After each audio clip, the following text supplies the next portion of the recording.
นะเพราะฉะนั้นผมว่า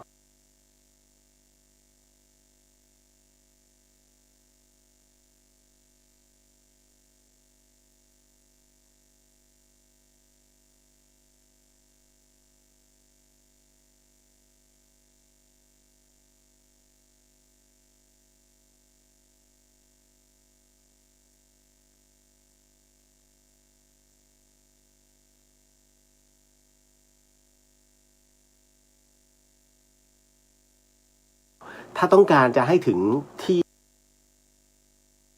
เองเนี่ยเราต้องไปเองเลยแต่ละที่อย่างนี้ถึงหมดคือมันครบไงนะฮะก็ทำการก็คือจัดการให้เป็นที่เรียบร้อยแล้วนะฮะโอ้ สุดๆเดินทางสุดๆนะฮะแล้วก็พอกลับมาก็เฮเลยได้เจอข่าวโอ้โห ตั้งแต่หลวงพี่เน็ตไม่ดีครับวันนี้ มันมามั่งไม่มามั่งเดี๋ยวสักครู่หนึ่งเดี๋ยวขอทักทายก่อนแล้วค่อยขยับเป็นทีละสเต็ปเพราะว่าวันนี้ถ้าจะยาว ถ้าจะร่ายยาวแล้วเราด้วยนะฮะคือมันอยู่ในองค์กรพี่ทักมันก็เลยทำให้รู้สึกว่าต้องคุยคือผมเองเนี่ยเคยพูดเรื่องแบบนี้นานมากแล้วก็มีโทรศัพท์ลึกลับนะฮะ ประมาณว่า คิงเป็นใครเนี่ยอย่างเนี้ยมาประมาณว่าคือคิงเนี่ยเขาแปลว่ามึงภาษาเหนือนะฮะฮาเนี่ยแปลว่าฉันหรือว่าตัวเรานะหรือภาษาพ่อขุนเขาเรียกว่ากูนะคำว่าฮาคำว่าคิงเนี่ยแปลว่าแกหรือว่ามึงแต่น่าจะเป็นประโยคหลังนะฮะ ก็ประมาณว่าประมาณเป็นใครถึงจะมาตัดสินเรื่องราวเหล่านี้ผมก็เลยบอกว่าอ๋อผมไม่ได้พูดประมาณนั้นผมพูดถึงในเรื่องของพระวินัย นะก็หลายรอบจนเงียบหายหมายถึงว่าเรื่องราวเนี่ยผมพยายามไม่พูดถึงนะฮะอะไรหลายๆอย่างแต่วันนี้รู้สึกหนักมากโอ้โหเป็นข่าวคึกโครมคือมันเป็นเรื่องของงานพระพุทธศาสนาเนี่ยผมก็ต้องลงมาเล่นกับเขาด้วยนิดนึงนะฮะไม่ใช่ว่าเราอะไรผมไม่ได้แก้ตัวเลยไม่ได้แก้ตัวให้พระนะเดี๋ยวก็มาฟังกันแล้วกันว่าประมาณไหนอะไรยังไงนะฮะในส่วนของหนังสือปฏิจจสมุปบาทผมไม่ได้ส่งเมื่อ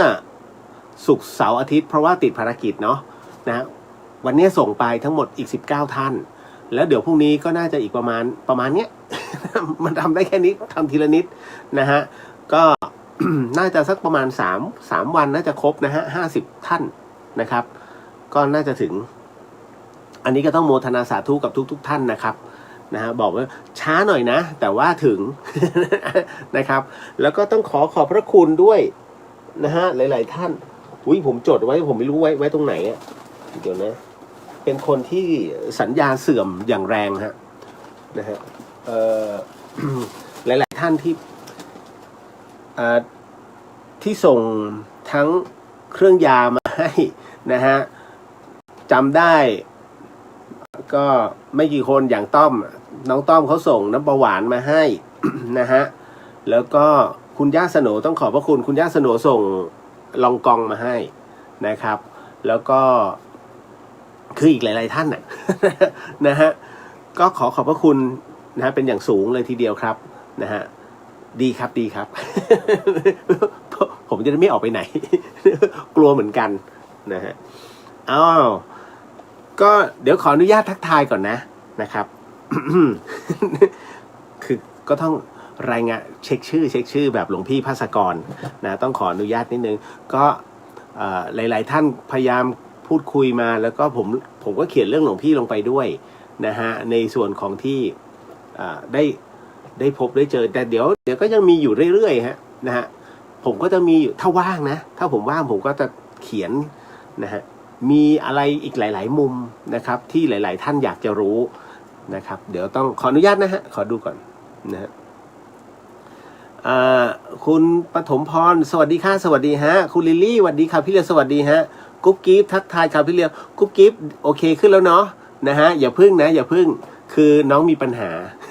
นิดนึงฮะน้องก็ส่งข้อความมาบอกใจเย็นๆทุกปัญหามีทางแก้ไข แล้วน้องก็บอกสาเหตุมา อันนี้คุณสมพรสวัสดีค่ะสวัสดีนะครับคุณสมพรครับนะฮะคุณธงชัยสวัสดีครับพี่เลียวสวัสดีฮะอันนี้คุณขวัญตาสวัสดีค่ะทุกท่านเน่นะพี่สุวรรณยาสวัสดีค่ะสวัสดีครับพี่นะฮะหนุ่มน้อยซอย7สวัสดีครับคุณเลียววันนี้คุณกินหมูกระทะหรือยัง ผมรอพระธรรม โอ้ยตายแล้วนะฮะอันนี้ต้องควรจะนิมนต์ทุกรูปเนี่ยนะฮะให้โจ้สอบสวน คุณวิชัยสวัสดีครับสวัสดีฮะคุณมุนาตาเหมือนนอนไม่พอเลยฮะถูกต้องครับเหนื่อยมากนะครับก็เดินทางไปกลับ500โลแต่มันเป็น500โลที่สุดยอดนะฮะผมไปไม่ค่อยเหมือนชาวบ้านด้วยไงพื้นที่นะครับคุณกงสวัสดีค่ะคุณเลียวสวัสดีครับผมคุณนกสวัสดีค่ะคุณเลียวสวัสดีฮะร้านดอกไม้ชดาฟอรีคุณเจี๊ยบสวัสดีค่ะพี่เลียวสวัสดีฮะส่งที่อยู่มาให้พี่หรือยังส่งมาด้วยนะฮะ นะครับคุณวรินทร์สวัสดีครับคุณเรียวสวัสดีครับผมนะคุณนพสวัสดีครับคุณเรียวสวัสดีฮะคุณกุ้งหนังสือปฏิจะกุ้งจะรับในงานของพระอาจารย์นะคะอยากได้ของที่ระลึกในหนังสือด้วยค่ะไม่เป็นไรฮะงวดนี้ก็รับได้ไม่ใช่ว่าพอไปในงานแล้วอดไม่ใช่ มีทุกท่านเลยหมายถึงว่าทุกท่านในที่นี้ตามเหตุปัจจัยและจังหวะเนอะ นะฮะคุณสาวินีสวัสดีค่ะสวัสดีครับตามมาด้วยการ์ดสวัสดีครับพี่เลียวคุณพี่มารีสวัสดีค่ะรายงานตัวค่ะมาแล้วนะฮะต่อดีครับไอเลียวแล้วก็ญาติธรรมทุกท่านครับโมทนาสาธุคุณจัญญาสวัสดีค่ะคุณเลียวสวัสดีฮะมาถึงคุณจินชาสวัสดีค่ะคุณเลียวโมทนาสาธุสุดหัวใจกับภารกิจที่เพิ่งเสร็จสิ้นนะคะพักร่างด้วยค่ะผมก็คงจะบอกเหมือนหลวงพี่ฮะอยากพักแต่คงไม่พัก เพราะว่าญาติธรรมก็รออยู่แล้วก็หลายๆท่านก็รออยู่ผมมองว่าทุกนาทีเมื่อมีแรงก็ทำเมื่อมันเขาเรียกว่าพอกำลังมันอ่อนเนี่ยค่อยพัก นะฮะ คุณย่าสโหนสวัสดีครับนะฮะสวัสดีค่ะคุณเลียวย่ารับวัคซีนเข็ม2แล้วนะคะวันนี้คุณย่าไม่พักคุณย่า alert อีกแล้ว นะฮะคุณย่าต้องพักนะฮะดื่มน้ำเยอะอันนี้พี่มารีโมทนาสาธุร่วมกับทุกท่านนะฮะด้วยค่ะนะครับคุณใกล้ลุงโมทนาบุญค่ะสาธุนะฮะโมทนาสาธุนะฮะอันนี้คุณจันยานน้อมจิตโมทนาสาธุค่ะนะครับลุงกุ้งพี่เลียวฟังอยู่ครับสาธุด้วยครับโอ้โหนะฮะคุณย่าสโหนจะบริจาคทางไหนครับคุณเลียวก็คือส่งมาได้ที่ธรรมสถานนะครับตามที่อยู่ที่ผมให้ไว้ก็ได้ครับแล้วก็ส่งมาแล้วก็เดี๋ยวผมคือตอนนี้ ผมต้องดูก่อนว่าถ้าตามคลัสเตอร์ตรงนั้นน่ะหมายถึงว่าบนดอยฮะคือตอนนี้มันมาเรื่อยๆแต่ว่าเขาก็จะเหมือนกับจะกักไว้แต่ละพื้นที่คราวนี้ต้องดูก่อนว่ามันมีเพิ่มขึ้นมากน้อยแค่ไหนก็ต้องดูอีกทีนึงแต่ว่าทั้งหมดเนี่ยมันจะมาถูกพักที่นี่ถ้าผมดูแล้วว่าความต้องการของตรงนั้นมีผมจะไปทันทีแต่ถ้ามันหยุดแค่ตรงนั้นแต่ในตัวเมืองเชียงใหม่เนี่ยมันต้องทำเบิกอยู่เรื่อยๆนะฮะซึ่งมันจะถูกจำกัดจำนวนผมก็จะเอาตรงนี้ไปที่โรงพยาบาลสนามเลยนะฮะก็อันนี้แล้วแต่เหตุปัจจัยจริงๆเฟสชิลก็ต้องการนะครับต้องบอกนะตรงนี้คุณติ๊กสวัสดีค่ะคุณเลียวสวัสดีครับผมนะฮะอันนี้นะคุณเบนอนุโมทนา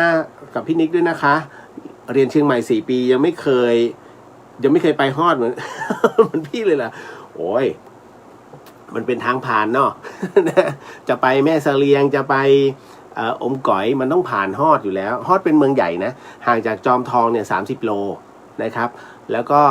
ฮอดมันจะไปทางดอยเต่าเข้าลำพูนได้อีกผมถึงได้บอกว่าถ้าใครจะมาเชียงใหม่ที่บอกว่าล็อกดาวน์ไม่มีทุกวันนี้ยังไม่มีเลย ผมยังไม่รู้เลยว่าเขาล็อกดาวน์กันตรงไหนเพราะว่าทุกคนเขาก็มาเที่ยวเชียงใหม่กันนะไม่กักตัวอ่ะก็เห็นเยอะแยะ คือเขาบางคนเขามั่นใจว่าเขาไม่เป็นไงพอมาเที่ยวก็ไปที่นู่นที่นี่ก็ไม่เป็นเขาก็กลับเขาบอกก็แล้วเขาก็จะพูดกันว่าก็ไม่เห็นเขาตรวจ ก็ใช่ไงแต่ถ้ามันเป็นขึ้นมาน่ะสวย นะฮะผมก็ไม่เข้าใจคำว่าล็อกดาวน์ทุกวันเนี้ย มันไม่เหมือนจีนไงจีนล็อกดาวน์ปุ๊บหยุดทันทีนะฮะแล้วเคลียร์จะเปิดอีกแล้ว ประเทศไทยวันที่1อีก2 วัน เดี๋ยวก็รู้ นะฮะคุณชยาสวัสดีครับผมสวัสดีค่ะนะฮะคุณปฐมอันนี้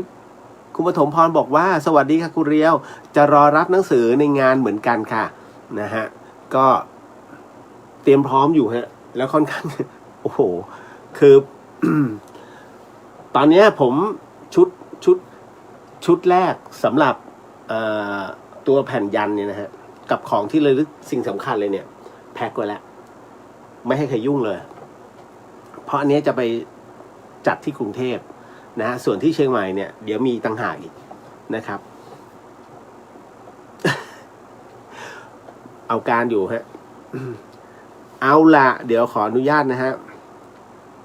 อันนี้คุณจริยาบอกว่าสวัสดีค่ะคุณเรียงโมทนาบุญสุดจิตสุดใจด้วยค่ะสาธุครับนะฮะคุณมุนาเดี๋ยวยอดก็พุ่งเองแหละค่ะ เดี๋ยวยอดบุญหรือยอดคน พูดมีนัยยะมากนะเดี๋ยวยอดพุ่ง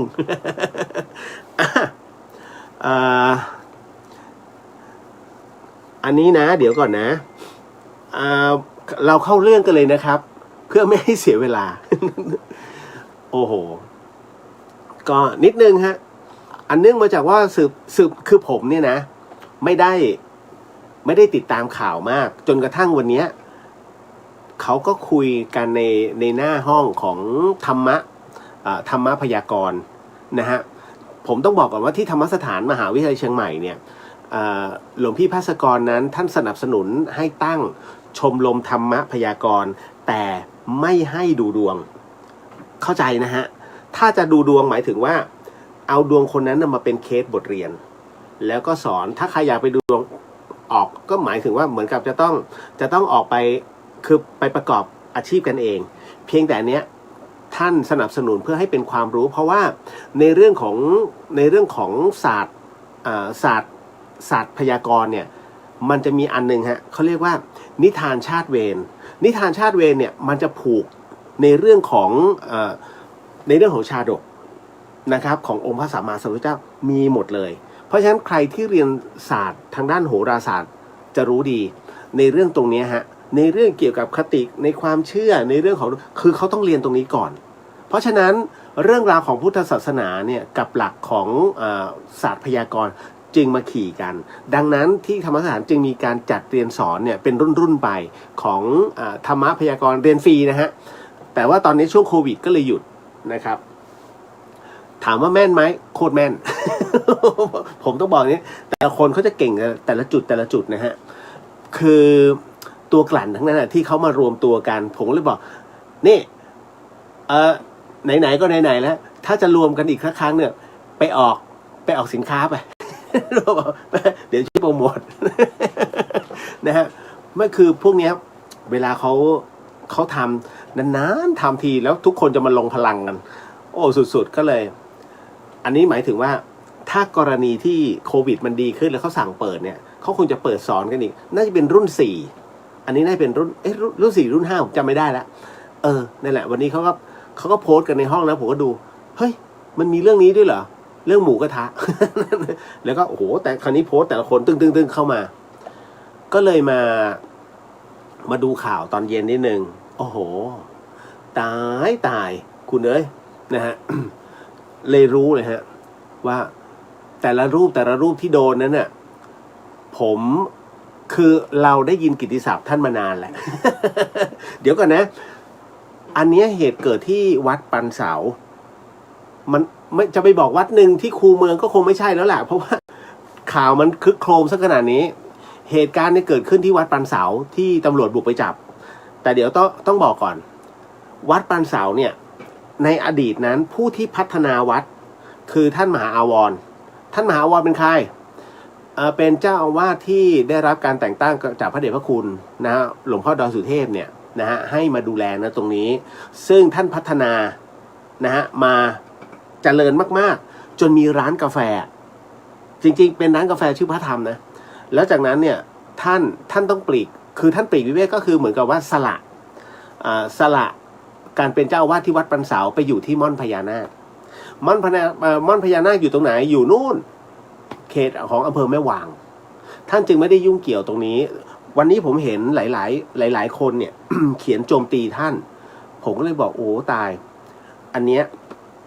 เรื่องราวตรงนี้ฮะเรื่องของพระเนี่ยวันนี้ทำให้รู้ว่ากรรมมันจะตีหลายคน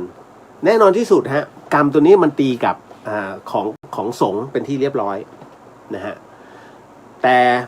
ในขณะเดียวกันกรรมตัวนี้ก็ไปตีกับคนที่โจมตีด้วยคืออันที่หนึ่งถ้าโจมตีผิดคนเนี่ยแน่นอนมาหมดเลยทั้งวจีกรรมมโนกรรมกายกรรมมาในส่วนของ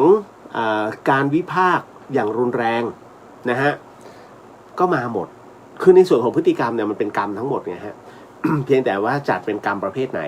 อันนี้ก็มันขึ้นอยู่กับตัวจิตในขณะนั้นด้วยว่าคิดอะไรแบบไหนยังไงนะฮะเราจะไม่พูดถึงนะตรงนั้นแต่ละอันนี้คือผมพูดผลกระทบก่อนสำหรับคนที่วิพากษ์วิจารณ์นะฮะณตรงนั้นคือตัวจิตที่มองแวบแรกเนี่ยคิดลบมากๆถามว่าผิดไหมมันก็ไม่ผิดเพราะทุกคนมีสิทธิ์คิดใช่ไหมฮะแต่คิดให้จบแล้วก็คือจบไปคราวนี้มาเป็นตัวต้นเรื่องบ้างผมกำลังพูดถึงก่อนที่มาที่ไปของวัดปันเสาก่อนนะฮะคราวนี้เนี่ยท่านอวรเนี่ยไม่เกี่ยวบอกก่อนอันไหนใช่ก็บอกว่าใช่อันไหนไม่ใช่ผมก็จะบอกว่ามันไม่ใช่นะฮะพระมหาอวรนั้นท่านเป็นใครครับพระมหาอวรหลายปีก่อนนะฮะก็จะมีข่าวคลึกโครมเหมือนกันคือหลวงพี่อวรนั้นนะฮะท่านก็จะมีบางอย่างซึ่งหลายๆท่านเนี่ยอาจจะได้ยินนะฮะว่าพรมน้ำมนต์แล้วเป็นพระธาตุตกที่พื้นเต็มเลยนะฮะออกรายการวูดดี้นะฮะจนกระทั่งคณะสงฆ์นั้นต้องสั่งให้ท่านนั้นหยุดนะฮะจากนั้นเนี่ยท่านก็เลย ขอปลีกตนนะฮะไปตั้งสำนักใหม่นะครับก็คือเหมือนกับที่เนี่ยก็เป็นรักษาการอยู่นะฮะให้รูปอื่นมารักษาการเป็นเจ้าอาวาสคือวัดปันเสาท่านไปอยู่ม่อนพญานาคมาโอ้ยจะ5-6 ปีแล้วนะครับประมาณนั้นนะฮะท่านไม่ยุ่งกับปันเสาแต่ผมยังเห็นบางเพจไปเขียนว่าท่านบอกไอเนี่ย1รู้ไม่จริง2ไปกล่าวท่านแบบนั้นเนี่ยนะฮะก็ให้ระวังตัวกรรมมันจะตีกลับผมก็เลยยืนยันนะว่าพระมหาอวรไม่เกี่ยวนะจ๊ะนะครับคือเรื่องใครเรื่องมันในส่วนของตรงนี้นี่เองเนี่ยพอข่าวมันออกมาอย่างนี้นะฮะผมก็เสียวแป๊บเลยนะฮะพระอาจารย์ภาสกรเนี่ย นะฮะมักจะพูดเสมอว่าคนมักจะจำผิดเวลาคนจะมาวัดฝายหินเนี่ยมันจะประมาณว่าเขาจะจำศัพท์กัน1วัดเสาหินนะฮะ2วัดหัวฝาย3วัดฝายหินเขาจะจำศัพท์กัน3วัดเนี้ยผมก็กลัวมากเพราะว่าหนึ่งในคณะพระธรรมเนี่ย พระธรรมหมูกระทะเนี่ยนะฮะท่านก็เป็นเรียกว่าท่านเป็นเจ้าอาวาสอยู่หัวฝายด้วย นะฮะคือเอาง่ายๆว่าทุกรูปเนี่ยได้ยินมาแล้วก็ผมจะไม่พูดไงเรื่องราวตรงนี้ก็คือมันเป็นเรื่องของท่านแต่ท้ายที่สุดแล้วทุกอย่างมันจะออกมาเองนะฮะก็ ณวันนี้ก็ออกมาแล้วนะฮะแต่ว่ามันเป็นในเรื่องของสิ่งที่ทำให้สงฆ์เนี่ยถูกโจทย์มากนะฮะเป็นการเสื่อมศรัทธานะของโยมโดยเฉพาะยิ่งในเขตตำบลที่ท่านประจำอยู่เอาจริงๆนะฮะคือที่เมืองเหนือเนี่ยวัดใครวัดมันจะมีศรัทธาประจำวัดแต่พอเจ้าวัดท่านทำแบบนี้เรียบร้อยเลยนะฮะไม่ก็จะมีวัดต้นปินนะครับอยู่ตรงหางดง1นะฮะวัดหัวฝายนี่อยู่ตรงนี้ แถวโรงพยาบาลแม่และเด็กเชียงใหม่นะฮะอะไรล่ะยางกวงแถวที่ประเนตรนะครับมาเจอปันเสาคูเมือง อยู่ตรงโรงพยาบาลสวนดอกนะฮะเพราะฉะนั้นเนี่ยทั้งหมดทั้งมวลเนี่ยฮะ เขาก็จะมีศรัทธาคราวนี้ศรัทธาก็ต้องมานั่งประชุมแล้วจะเอายังไงต่อดังนั้นถามว่าโทษของท่านเนี่ยประมาณไหนยังไงเราอย่าเพิ่งไปโจทย์รู้ว่าผิดนะผิดกินเบียร์แน่นอนจริงๆหมูกระทะเนี่ยถามว่าผิดไหมเดี๋ยวผมต้องบอกก่อนนะฮะว่ากรณีของพระล้านนาเนี่ยจะมีหลายนิกายคำว่านิกายเนี่ยนะฮะคืออยู่ในเถรวาทเนี่ยแต่นิกายของล้านนาบางนิกายท่านก็มากินอาหารเย็นมันถามว่าเป็นเรื่องปกติไหมถ้าตามศีลแล้วเนี่ยไม่ใช่ผิดพระวินัยนะครับแต่คราวนี้เราต้องแยกแยะนะครับว่ามันเกิดเพราะอะไรพระนั้นเนี่ยให้นึกเลยฮะว่ามีอยู่ด้วยกัน2แบบคือง่ายๆเลย1หวังพระนิพพานอันนั้นคือพระปฏิบัตินะฮะ2หวังในเรื่องของตำแหน่งก็คือธรรมดาไปวันๆแค่นั้นเลยทำไมจึงเป็นเช่นนั้นก็นี่ไงฮะคือท่านไม่ได้หวังในเรื่องของการปฏิบัติถ้าพระปฏิบัติเนี่ยท่านจะไม่ทำเพราะท่านจะรับรู้ในเรื่องของพระวินัยถูกไหมครับเพราะฉะนั้นที่ผมต้องพูดเพราะวันนี้เจ็บมากเจ็บหัวใจไปซื้อของเขาคุยกันในเรื่องเนี้ยแล้วเขาก็ด่ากันคุยกัน2คนนะผัวเมียโอ้ยเนี่ยทำไม่ได้ก็สึกไปว่าไม่อยู่อะไรนี้นะครับประมาณเนี้ยแล้วเราอ่ะจะไปพูดมันก็กระไรอยู่ไปไม่ได้จะแก้ตัวให้พระนะแต่ว่าเราพอฟังแล้วอย่างที่ผมบอกว่าเวลาเขาว่าพระเนี่ยนะฮะ มันรวมไงอ่ะพอมาอย่างนี้เสร็จปุ๊บเนี่ยมันมีคำถามที่เขาถามผมมาว่าจากกรณีของพระวัดปันเสาเนี่ยไปตั้งวงกินเบียร์กับหมูกระทะนั้นเนี่ยพี่มีความเห็นยังไงครับหลายคนไล่ให้ไปศึกนะฮะกรณีของพระท่านเนี่ยจะจัดอยู่ในโทษแบบไหนครับพี่เหลียวหมาก็หอนจัง ข้างนอกผมต้องบอกว่าความผิดเนี่ยของพระสงฆ์นั้นมันแยกเป็นประเภทคือไม่ว่าจะเป็นคือโลกาอันที่1เนี่ยคือเบาหน่อยก็คือโลกาวัชชะมันเป็นอาบัติชนิดหนึ่งก็ในส่วนของจำง่ายๆคือโลกาวัชชะโลกะก็คือโลกอะนะฮะโลกเนี่ยมันเป็นอาบัติทางโลกซึ่งมันมีในส่วนของข้อเสียหายหรือว่าโลกหมายถึงว่าชาวบ้านเขาจะติเตียนในความไม่เหมาะสมของพระหรือว่าเป็นเรื่องที่ความผิดตามความเห็นที่ชาวโลกเขาประพฤติปฏิบัติกระทำนั้นไอ้ข้อเสียตรงเนี้ยนะฮะสังคมจะติเตียนว่ามันไม่เหมาะสมกับสมณะถ้ายกตัวอย่างยกตัวอย่างเอาผมใช้อย่างนี้กันอย่างกรณีของผ้าตัดหญ้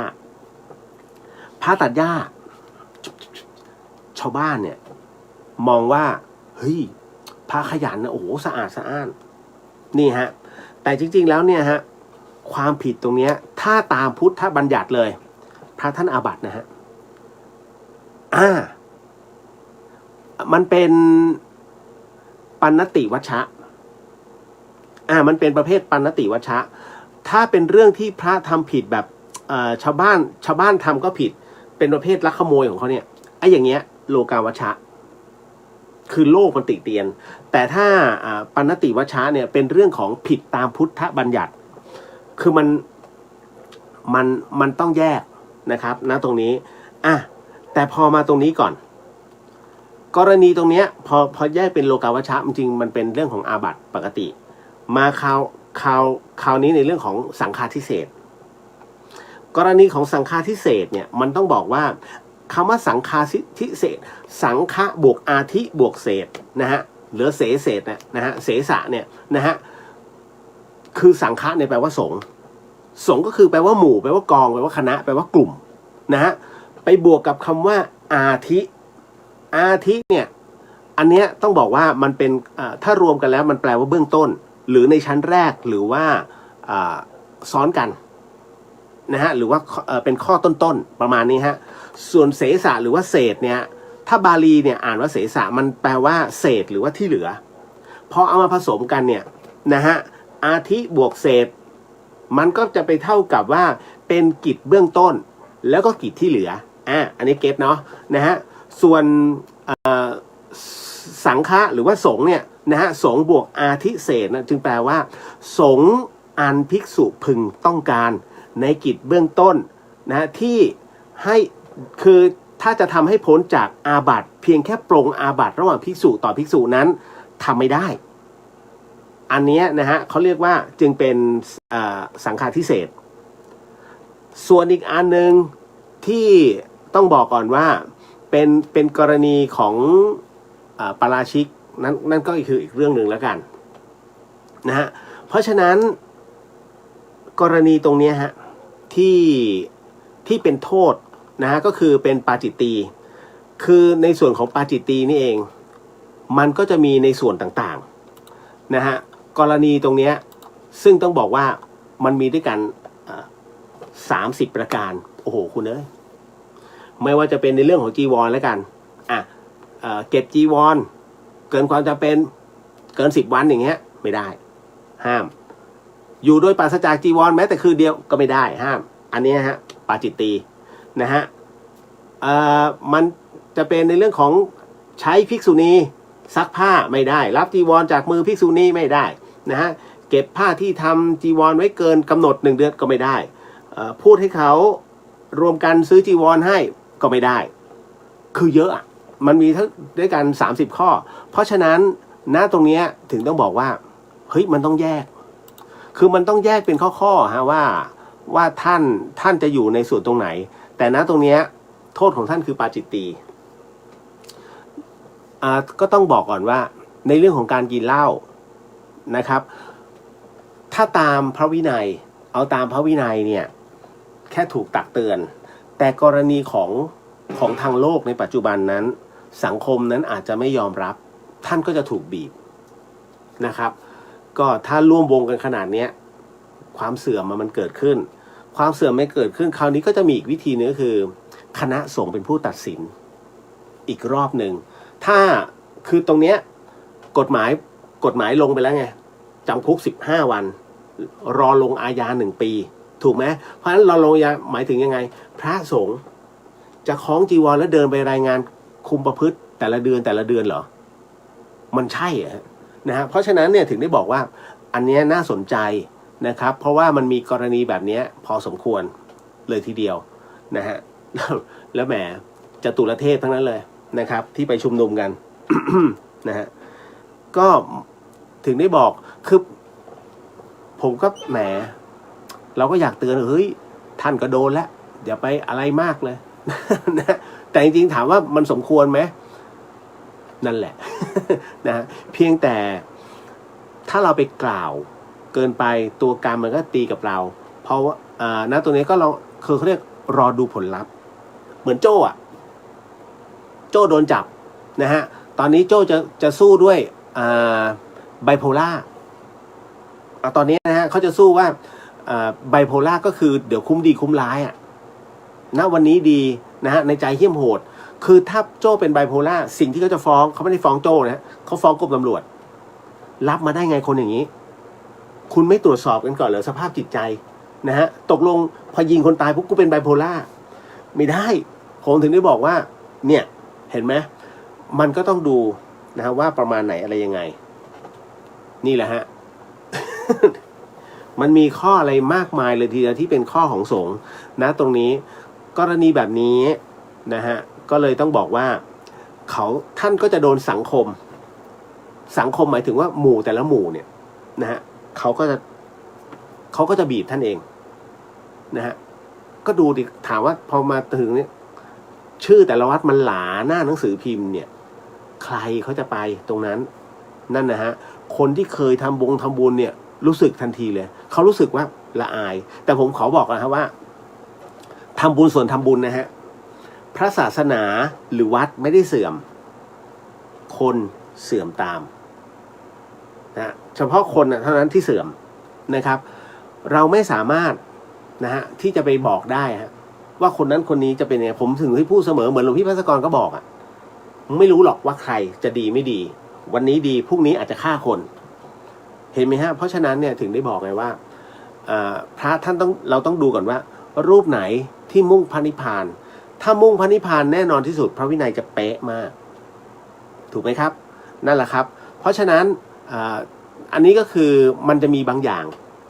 ทำไมบางรูปรู้ว่าตัวเองประพฤติไม่ได้แต่ออกไม่ได้มันมีคำว่าตำแหน่งกับความนับหน้าถือตาโยมมาทำบุญเที่ยวพูดปากต่อปากโอ้ยหลวงพี่รูปนี้ดีมากๆเลยนี่นู่นนั่นนะฮะจะเข้าไปกราบแหมเราก็กล่าวว่าพรุ่งนี้เราจะศึกแล้วโยมมากราบศึกไม่ลง โยมเอาเงินมาถวายตั้ง500,000เนี่ยอะไรอย่างเงี้ยฮะมันมีเรื่องตรงนี้เข้ามานี่แหละมันมีเรื่องตำแหน่งนั่นเองปกติถามว่าควรจะมีไหมล่ะพระควรจะมีตำแหน่งไหมคิดเอานะฮะ พระพุทธเจ้าบอกควรจะมีตำแหน่งหน่อยนะแต่จริงๆแล้วควรจะมีตำแหน่งเดียวฮะคือพระสังฆราช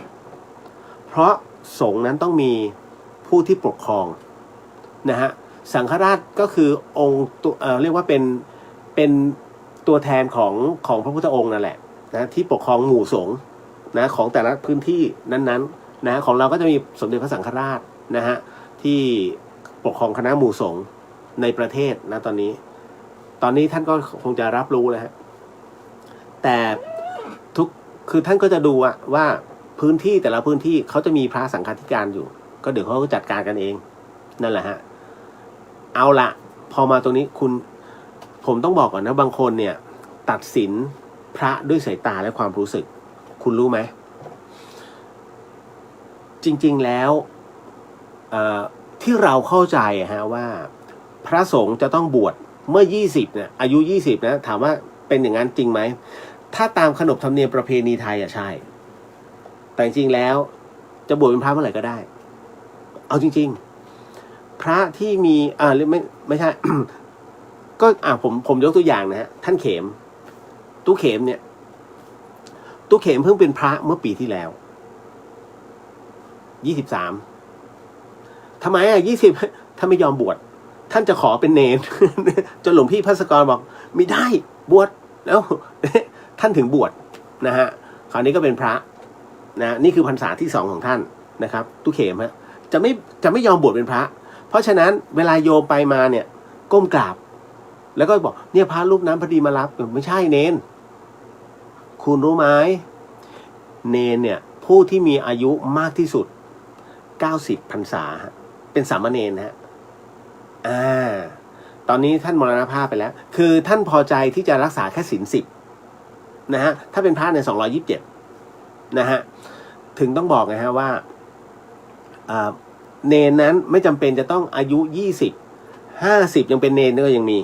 30เป็นเนนก็ยังมีแต่คนจะเข้าใจผิดว่าเนี่ยพระไม่ใช่นะฮะเพราะฉะนั้นพระแต่ละรูปท่านจะรู้อย่างหลวงปู่จะบอกเนนปู่แล้วกันนะที่ท่านไม่ยอมบวชพระเพราะว่าท่านรู้ว่าปฏิปทาท่านเนี่ยแข็งแรงแค่ไหนท่านขอแค่ศีล10พอไม่จำเป็นต้อง227นะฮะเห็นไหมนี่แหละครับเพราะว่าท่านรู้ไงแล้วแต่ว่าท่านปฏิบัติศีล10ก็ปฏิบัติได้สามเณรในพุทธกาลสามเณรเป็นพระอรหันต์ตั้งเยอะตั้งแยะนะฮะเดี๋ยวต้องเข้าใจสมัยบางคนไปตัดสินเรียบร้อยแล้วต้องดูนะครับว่าบางรูปเป็นเนรหรือพระ แต่นี่พระล้วนนะฮะ สะเทือนฮะ เชียงใหม่สะเทือนตลอดเอาละคราวนี้ก็เลยต้องอันนี้เก็ตนะครับ ถือว่ามันก็จบลงไปนะฮะข่าวอย่างอื่นนะฮะบางเลยเจอพระเชียงใหม่ไป นะฮะก็ต้องปล่อยท่านเดี๋ยวสังคมรอบข้างเขาจะตัดสินกันเองถ้าไม่ตัดสินเนี่ยเสื่อมบอกเลยฮะอะไรใครเสื่อมเชียงใหม่ฮะจริงๆนะฮะ คือถ้ามีท่านจริงๆถามว่าโทษของท่านเนี่ยคือต้องสึกไหมถ้าตามพระวินัยมันไม่ถึงกับขนาดนั้นนะฮะแต่ว่าถ้ายังอยู่ในพื้นที่นะครับ เอาละก็ถือว่านี่เอาจริงขาดพรรษานะเพราะว่าเล่นฉันตั้งแต่เมื่อคืนนะแล้วไม่กลับวัดไม่มีเหตุอันควรขาดพรรษานะฮะอันเนี้ย ขออนุญาตก็น้องๆถามกันเข้ามานะฮะเรื่องด่าเหมารวมผมเห็นด้วยฮะกับพี่เลียวครับเสื่อมที่คนศาสนาไม่เสื่อมนะฮะพระดีลูกศิษย์ไม่ดีก็มีนะดังพุทธเจ้าก็ยังมีพระเทวทัตเหมือนตอนนั้นเคยมีข่าวคดีลักลอบขายเสือในตลาดมืดวัดหลวงตามหาบัวนะครับใช่อันนั้นนะฮะที่เมืองการเนี่ยแต่คนนำไม่รู้จริงดันไปปรามาสหลวงตามหาบัวแทนเพราะชื่อวัดเป็นชื่อท่านบางคนก็ไม่รู้จะบาปกรรมแท้ๆใช่ครับนะฮะคือบางทีมันต้องให้รู้ที่มาที่ไปก่อนนะครับขนาดผม อยู่ในพื้นที่เราก็รู้แต่ว่าเราก็สักวันหนึ่งผมก็ยังบอกเลยเพราะว่าเคยมีพระที่ไปบวชในเนี้ยอยู่ใน4 วัดเนี้ยนะไม่บอกว่าอยู่วัดไหนต้องหนีมาที่เนี่ยเพราะว่าทนพฤติกรรมท่านไม่ได้นะฮะ เราก็รับรู้แต่ว่ายังไม่อะไรมากมายนะครับ นะฮะคุณมุนาบอกว่าดื่มน้ำเมาเป็นปาจิตตีค่ะนะฮะก็ตามเหตุอันนั้นคือตามพระวินัยเดี๋ยวสังคมท่านก็ลงโทษกันต่อคุณธงชัยบอกว่ากล่าวถึงตัวกรรมเคยอ่านประวัติของหลวงปู่จันทาครับนะท่านเคยเจอเปรตพระเปรตชีท่านพิจารณาถึงตัวกรรมก็เลยทำให้รู้ว่าตอนบวชแล้วเนี่ยพ่องศีลฉันมื้อเย็นขาดพระวินัยครับใช่นะในเรื่องของหลวงปู่เรื่องนี้ก็ตรงนี้พี่เดียวเอามาเล่านะฮะเรื่องของหลวงปู่จันทานะฮะคุณมุนาบอกได้ข่าวว่ามีไฟไหม้ด้วยนี่คะเมื่อเร็วๆนี้ไม่รู้ว่าใช่วัดเดียวมีฮะ มีฮะนะครับ เอาละทำดีบอกว่าหวัดดีพี่เลียวสู้ๆอนุโมทนาด้วยนะครับโมทนาสาธุครับนะฮะคุณวิดาบอกว่าสวัสดีค่ะคุณเลียวสวัสดีฮะนะครับ คุณมุนาบอกว่าที่บอกยอดพุ่งเดี๋ยวต้อง2 อย่างค่ะ นะฮะโอ้ร้าวรานฮะตอนนี้ทำดีบอกว่ารายงานตัวดีเจมดดำตำหนิท่านผ่านรายการแฉอีกแล้วทีงานไม่ทำกันบ้านอีกมันต้องปล่อยฮะคือบางทีคนส่วนกลางในประวัติของ Google เนี่ยมันไม่ได้เปลี่ยนมันก็เลยทำให้เป็นเรื่องที่กระทบก็ต้องปล่อยของฟรีไม่มีในโลกนะฮะ นะฮะเดี๋ยวต้องดูต่อไปฮะนะครับคุณมิชัยสวัสดีครับพี่เดชสวัสดีครับคุณสุพนันท์สวัสดีค่ะอังกฤษเป็นไงมั่ง นะฮะคุณกฤษณาสวัสดีค่ะคุณเรียนอนุโมทนาสาธุในบุญนะคะแล้วคอยฟังเรื่องดังของวัดหมูกระทะ เจ้าอาวาสเยอะมาก เป็นการชุมนุมกันท่านประชุมกัน นะฮะน่าจะเป็นการประชุมพระวินัย นะฮะ คุณอันนี้คุณจริยาอันนี้อ่านไปแล้วเนาะนะครับเอาละคุณขวัญตาขออนุญาตถามเกี่ยวกับพระสงฆ์ที่เข้าพรรษาค่ะเข้าใจว่าพระห้ามออกนอกวัดแต่มีญาติโยมบางท่านนิมนต์พระไปรับถวายเพลที่บ้านอันนี้พระท่านต้องอาบัติไหมไม่เกี่ยวฮะการออกไปนอกพื้นที่ของวัดเนี่ยถ้าจะขาดพรรษาหมายถึงว่าไม่กลับวัดเลยหมายถึงว่าเข้าคือไปปกติเนี่ยได้แต่ถ้าในช่วงของคือไปแต่ต้องกลับถ้าไม่กลับนั้นตามพระวินัยนั้นนะก็ต้อง เรียกว่าสัตตหะไป7 วันแต่มันต้องมีข้อว่ามีข้อยกเว้นว่าไปเนี่ยมันมีเหตุอะไรอย่างเช่นพระเพื่อนจะศึกเนี้ยนะฮะมีเหตุไปอย่างนี้ไม่เป็นไรนะฮะรับนิมนต์เอาไว้นะครับก่อนแล้วล่วงหน้าเนี่ยมีเหตุในเรื่องของการเรียกการเผยแผ่พระธรรมพระธรรมของพระพุทธไม่เป็นไรนะฮะ ในส่วนของอย่างพ่อแม่ นะฮะเสียชีวิตอย่างเงี้ยฮะมันมีเหตุต้องไปไม่เป็นไรนั่นแหละครับ คือมีเหตุจะตายอย่างเงี้ยจะฆ่าตัวตายอย่างเงี้ยนะฮะเหมือนกับพระด้วยการจะฆ่าเราไปช่วยห้ามไม่เป็นไรมันจะมีข้ออยู่นะฮะมันมีข้อยกเว้นอยู่นะครับ แต่ว่าถ้าไปฉันเพลเนี้ยไม่มีปัญหานะครับไม่ขาดอ๋อคุณสุวรรณว่าอากาศยังไม่หนาวค่ะนะฮะคุณแพมสวัสดีค่ะคุณเรียวรายงานตัวค่ะช้าไปนิดนึง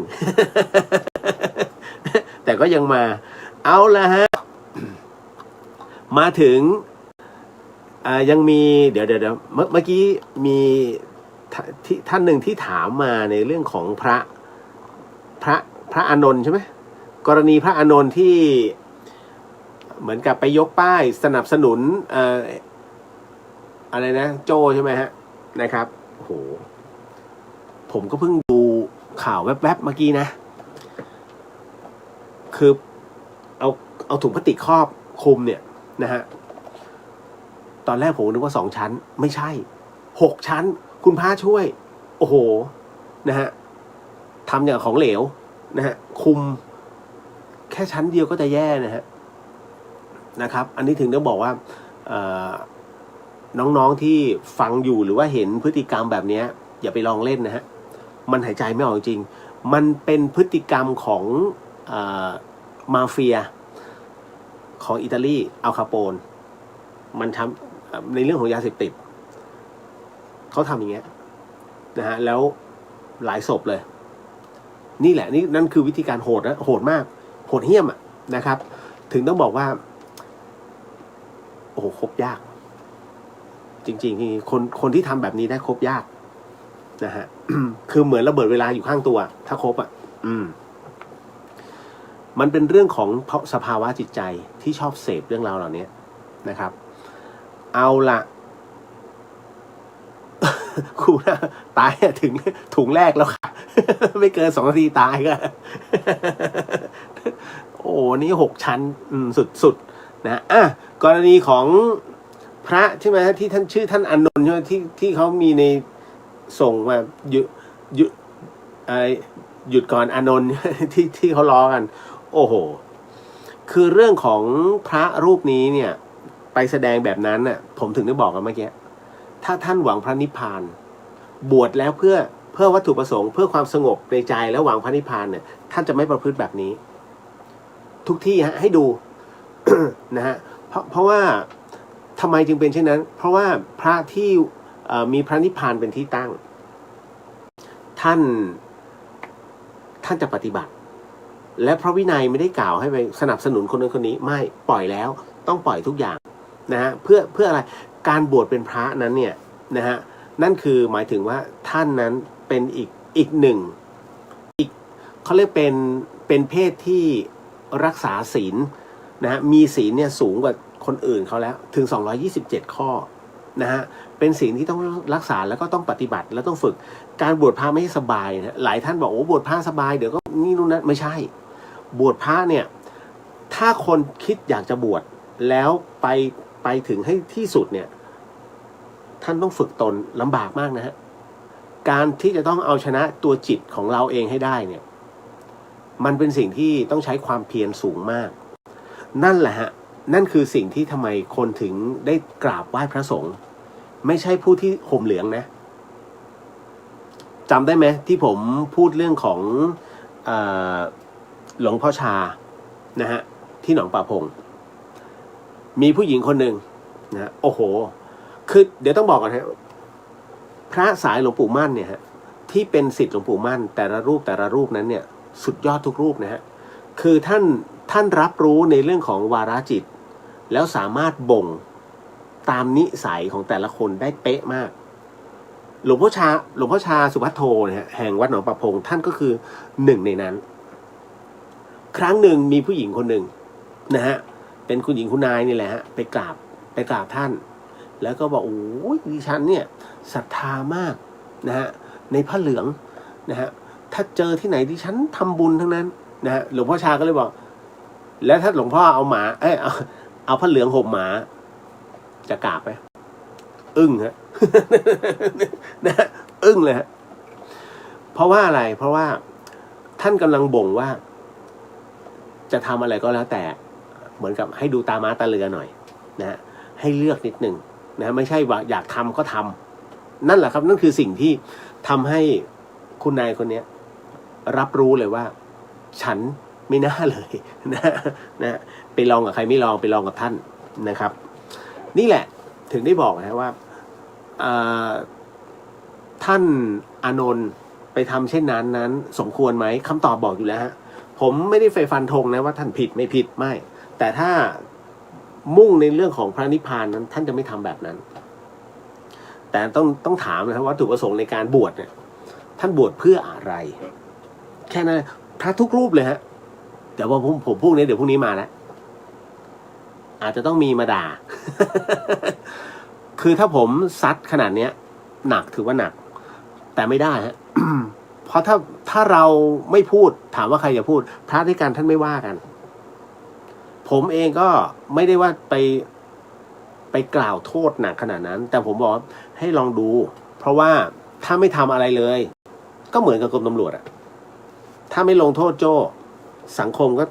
จัดการทั้งระบบเลยนะฮะถือว่าถ้าสมมุติว่าสู้ด้วยระบบไบโพล่าเนี่ยฮะผมถึงได้บอกว่าเขาฟ้องกรมตำรวจเลยพลาดตั้งแต่รับแล้วและที่ผ่านๆมาหรือว่าจะใหม่ๆเนี่ยท่านจะไม่ตรวจสภาพจิตใจก่อนเหรอนะฮะถูกไหมนั่นแหละฮะมันไปสู้ด้วยแบบนั้นไม่ได้เพราะฉะนั้นเนี่ยตำรวจดีๆเขาก็มีเยอะนี่แหละครับถึงได้บอกจะไปเหมือนกับพระดีท่านก็เยอะมันก็เลยทำให้อย่างที่ผมบอกว่าสังฆสงฆ์มันแปลว่าหมู่คณะกลุ่มโอ้โหพอพูดถึงพระสงฆ์นะจบเลยนะฮะ เอาละครับมันแน่อยู่กลุ่มไงพระสงฆ์7 คน7 รูป 1 คนใช่ไหมนี่แหละอันนี้คือตอบไปแล้วนะครับจบ กับเดี๋ยวนะฮะอันนี้ก็เหมือนกันกับภาพของตำรวจที่เขาเอาถุงพลาสติกคลุมหัวผู้ต้องหาจนตายตรงนี้กรรมจะเป็นแบบไหนโอ้โหอย่าพูดถึงฮะเรื่องกรรมของคนนี้นะครับคือการฆ่าเนี่ยมันก็ส่วนหนึ่งละที่จะต้องลงข้างล่างแต่การฆ่าด้วยแบบนี้แล้วยังโกหกต่อเนื่องนะฮะถ้าเขาโกหกต่อเนื่องอันนี้หนักแม้กระทั่งคือทางโลกอย่างของประเทศไทยผมชอบอย่างหนึ่งของกรรชัยที่พูดว่าโทษประหารรู้ว่ามีแต่มองไม่เห็น นะแล้วอย่างที่ผมบอกอาจารย์ท่านหนึ่งนะฮะอดีตรองหรืออธิบดีน่าจะเป็นรองนะอธิบดีอัยการว่าถ้าจำไม่ผิดนะฮะออกมาบอกนะฮะบอกว่ามันเป็นตามหลักสากลคุณหนุ่มว่าโทษประหารนั้นเขามีเอาไว้เฉยๆแต่เขาไม่ประหารกันโอ้ถ้าตอบงี้อยู่ยากนะประเทศไทยอเมริกาที่ว่าบอกว่าอะไรนะมนุษยของพวกสิทธิมนุษยชนทั้งหลายอเมริกายังประหารบางรัฐก็ประหารยังเก้าอี้ไฟฟ้าอยู่ก็มีนะบางรัฐก็ฉีดยานะครับแต่ไปบอกว่าเราไม่เหมือนประเทศมุสลิมนั้นเขามีโทษเดี๋ยวมนุษยชนอยู่ไหนไม่ใช่เหรอ ตอนแรกผมก็งงพอมาฟังในเรื่องของมุสลิมยกเว้นไม่ใช่แล้วล่ะถ้ากรณีแบบนี้เพราะฉะนั้นเนี่ยถามว่าต้องสนับสนุนหรือว่าแล้วแต่เหตุปัจจัยแต่ผมอยากจะบอกให้รู้ว่าคนดีอยู่ยากนะถ้าลองพูดออกมาสักขนาดนี้ในเรื่องของโทษประหารนั้นเนี่ยนะฮะมันไปผิดหลักสากลอย่าเอาสากลเข้ามาพูดนะฮะถ้าตามหลักสากลแล้วพ่อแม่เนี่ยเขาเรียกยูเลยนะอันนี้คือสากลเขาไม่เรียกพ่อเรียกแม่ถูกไหมฮะแรกๆก็แดดมามโตขึ้นก็ยูเลยนะฮะเห็นไหมฮะดูได้จากไหนพ่อเพื่อนยูไอยูไม่มีสวัสดีครับพ่อไม่มีฮะสังเกตไหมพ่อเรายังแดดอยู่ เพื่อนเรามาเรียกพ่อเราก็ยู นะฮะเพราะฉะนั้นเนี่ยมันไม่เหมือนกัน นะครับด้วยวัฒนธรรมสังคมสภาพบุคคลพื้นที่มันมีอะไรหลายอย่างหลายปัจจัยผมถือว่าประเทศไทยพลาดเยอะวางแผนแล้วก็พลาดหมดนะคิดดีไว้ก่อนเลยประเทศไทยแต่อยู่ยากแต่ก็อยู่อ่ะเพราะอาหารไทยอร่อยที่สุดในโลกครับ ต่อมาพอดีลูกชายเขาไปได้ปั้นเหน่งเก่าๆมาไม่ทราบว่าปั้นเหน่งเนี้ยมีคุณแบบไหนคะรู้จักปั้นเหน่งไหมฮะปั้นเหน่งแม่นาคเมื่อกี้แวบๆเหมือนกับรายการอะไรเขาจะเอามาออกนะปั้นเหน่งคำว่าปั้นเหน่งเนี่ยนะครับหลายคนไปเข้าใจครับมันเ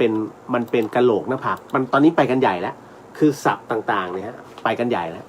ปั้นเหน่งก็คือกระดูกตรงนี้ใช่ไหมจำได้ไหมฮะเรื่องนางนาคที่พี่อุ้ยนนทรีกำกับต้องตอบนะฮะสมเด็จโตให้เนนน้อยซึ่งเนนน้อยถ้าตามความจริงเนนน้อยรูปนั้นน่ะเป็นสังฆราชรูปต่อมานะฮะแต่ว่าไม่ให้รูปถัดจากไม่ให้รูปถัดสมัยสมเด็จโตไม่ใช่นะคือต่อมาแล้วท่านก็เป็นสังฆราชรูปนั้นแหละตอกแล้วก็ ตอกกะโหลกหน้าผากนะฮะแล้วก็สมเด็จโตนั้นนะฮะ ก็เลยอัญเชิญวิญญาณของนางนาคนะเข้ามาอยู่ในปั้นเหน่งแล้วก็บอกว่าถ้าสมมุติมาอยู่กับท่านเพื่อจะได้เอาบุญเวลาที่เขามาทำบุญนะหรือว่าตอนเมื่อไหร่ก็ตามที่รูปสวดมนต์สมเด็จโตใช้คำว่ารูปนะฮะพระสงฆ์สมัยก่อนไม่ได้เรียกว่าอาตมานะท่านใช้ถูกคือพี่อุ้ยทำกันบ้านพี่อุ้ยนนทรีทำกันบ้านเพราะสมัยก่อนนั้นพระสงฆ์นะเรียกตนว่ารูปนะฮะไม่ได้เรียกว่าอาตมาอาตมาก็คือมาเรียกหลังๆแล้วล่ะคือจริงเรียกได้2อย่างแต่จริงสมัยก่อนนั้นสงฆ์จะใช้คำว่าเราถึงได้เรียกไงว่าพระสงฆ์1รูปแต่ถ้าพระปูนปั้นนั้นเรียกว่าองค์นะฮะพระที่ไม่มีชีวิตเนี่ยเขาเรียกว่าองค์ นะฮะอย่างพระเครื่องเนี่ยพระเครื่อง1องค์อย่างนี้ใช่นะฮะพระเครื่อง1รูปไม่มีฮะ นะฮะสมเด็จโตจึงบอกว่ามาอยู่กับรูปนะฮะแล้วเมื่อไหร่ก็ตามที่มีญาติโยมนั้นมาทำบุญนะครับหรือว่ารูปทำวัดสวดมนต์นะฮะโยมก็จะได้บุญด้วยนางนาคจึงตัดนะตรงนั้นวางอุเบกขาในเรื่องของความรักนะฮะแล้วก็มาอยู่ที่ปั้นเหน่ง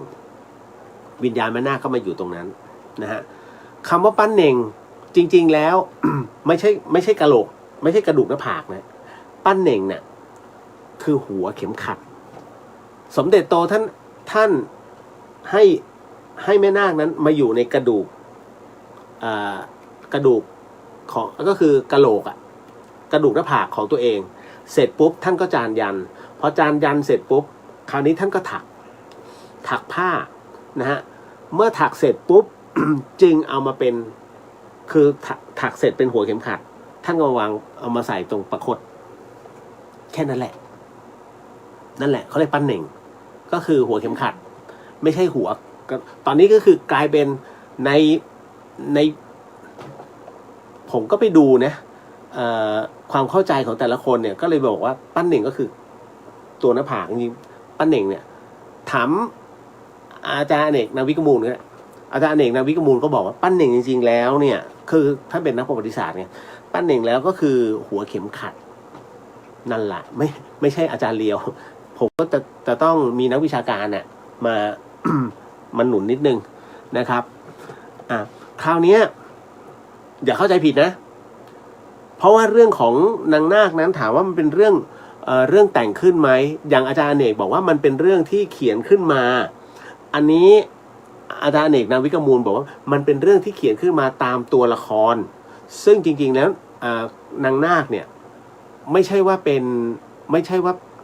นั่นคือบ้านนางนาคเนี่ยเหมือนกับรวยมากนะแล้วสามีนางนาคก็ไม่ใช่ชื่อมากนะฮะคราวนี้เหมือนกับว่าเมื่อตายลงเขาก็กลัวว่าโจรมันจะไปขึ้นบ้านแล้วขนนู่นขนนี่ไปในสมัยก่อนไงเขาก็เลยแต่งเรื่องตรงนี้ขึ้นมาเพื่อให้คนกลัวนะฮะแต่ไม่รู้ว่าท้ายที่สุดแล้วจริงแท้แค่ไหน แต่คราวนี้ผมพูดเอาตามตำนานก่อนนะฮะในเรื่องราวของป้าเหน่งแม่นาคนั้นเนี่ยจริงก็ไปอยู่กับเสด็จเตี่ยแต่ก่อนจะอยู่กับเสด็จเตี่ยนะฮะก็อยู่กับสมเด็จโตก่อน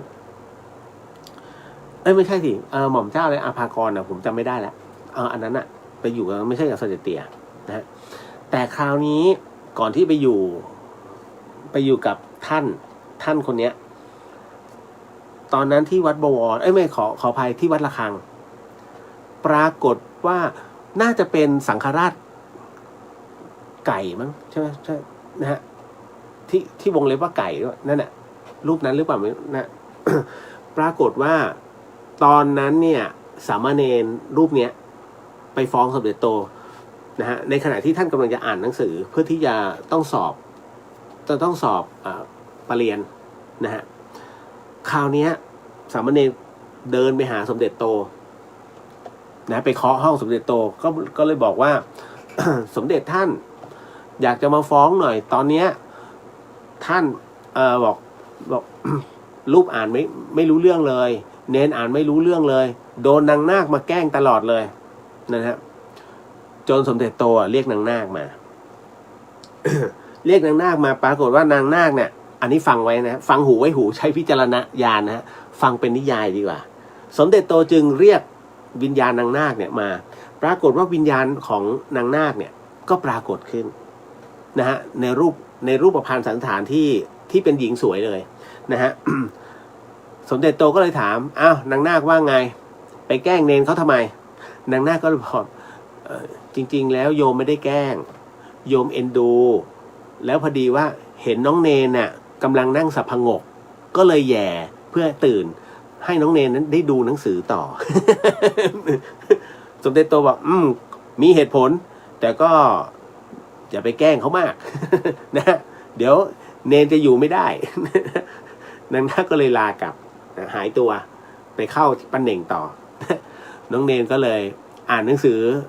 สอบ นะคือมันก็เป็นเรื่องราวเรื่องเล่านะตรงนั้นนะฮะ คราวนี้ในเรื่องของปั้นเหน่งนั้นเขามีความเชื่อว่าใครที่ครองปั้นเหน่งนะของแม่นาคก็จะเหมือนกับเป็นการเขาเรียกมหาโชคมหาลาภแต่กรณีแบบนี้ปั้นเหน่งเนี่ยที่ลูกชายได้มาเป็นปั้นเหน่งเก่าๆเดี๋ยวนะปั้นเหน่งเนี่ยนะที่ท่าพระจันทร์เนี่ยโอ้ยเป็นโกดังเลยคุณ ผมจะบอกว่ามันไม่ใช่กระดูกคน นะฮะไปคิดเอาเองนะฮะกระดูกอะไรก็ไม่รู้ไงที่เขามาทำเพราะว่าของปลอมทั้งนั้นเลยของจริงเนี่ยมันต้องมีสรรพคุณมันต้องมีอะไรตามตำราโบราณเยอะมากนะครับดังนั้นอย่าไปบูชามั่วนะจ๊ะ อันนี้บอกไว้ก่อนฮะยังมัคคลีผลเยอะแยะไปหมดเลยนะฮะอันยาวๆผมเห็นแล้วครูบาอาจารย์ผมก็ได้ไปแต่ท่านสามารถเรียกดวงจิตได้อันนั้นก็เรื่องของท่านผมไม่บอกแล้วรูปไหนนะฮะแต่คราวนี้ไอ้มัคคลีผลที่เอามาขายกันนะของแท้อยู่วัดอัมพวันอันนี้บอกไว้ก่อนนะของหลวงพ่อจรัญท่านที่เหลือของเทียมหมดอันนั้นคือเปลือกมังคุดเอามาบด แล้วเขามีกรรมวิธีทำแห้งไปดูเหอะนั่นแหละเผาไฟดูเล่นๆกันนะนะคืออย่างนี้ อะไรก็ตามที่มันดูแล้วเป็นแปลกขายดี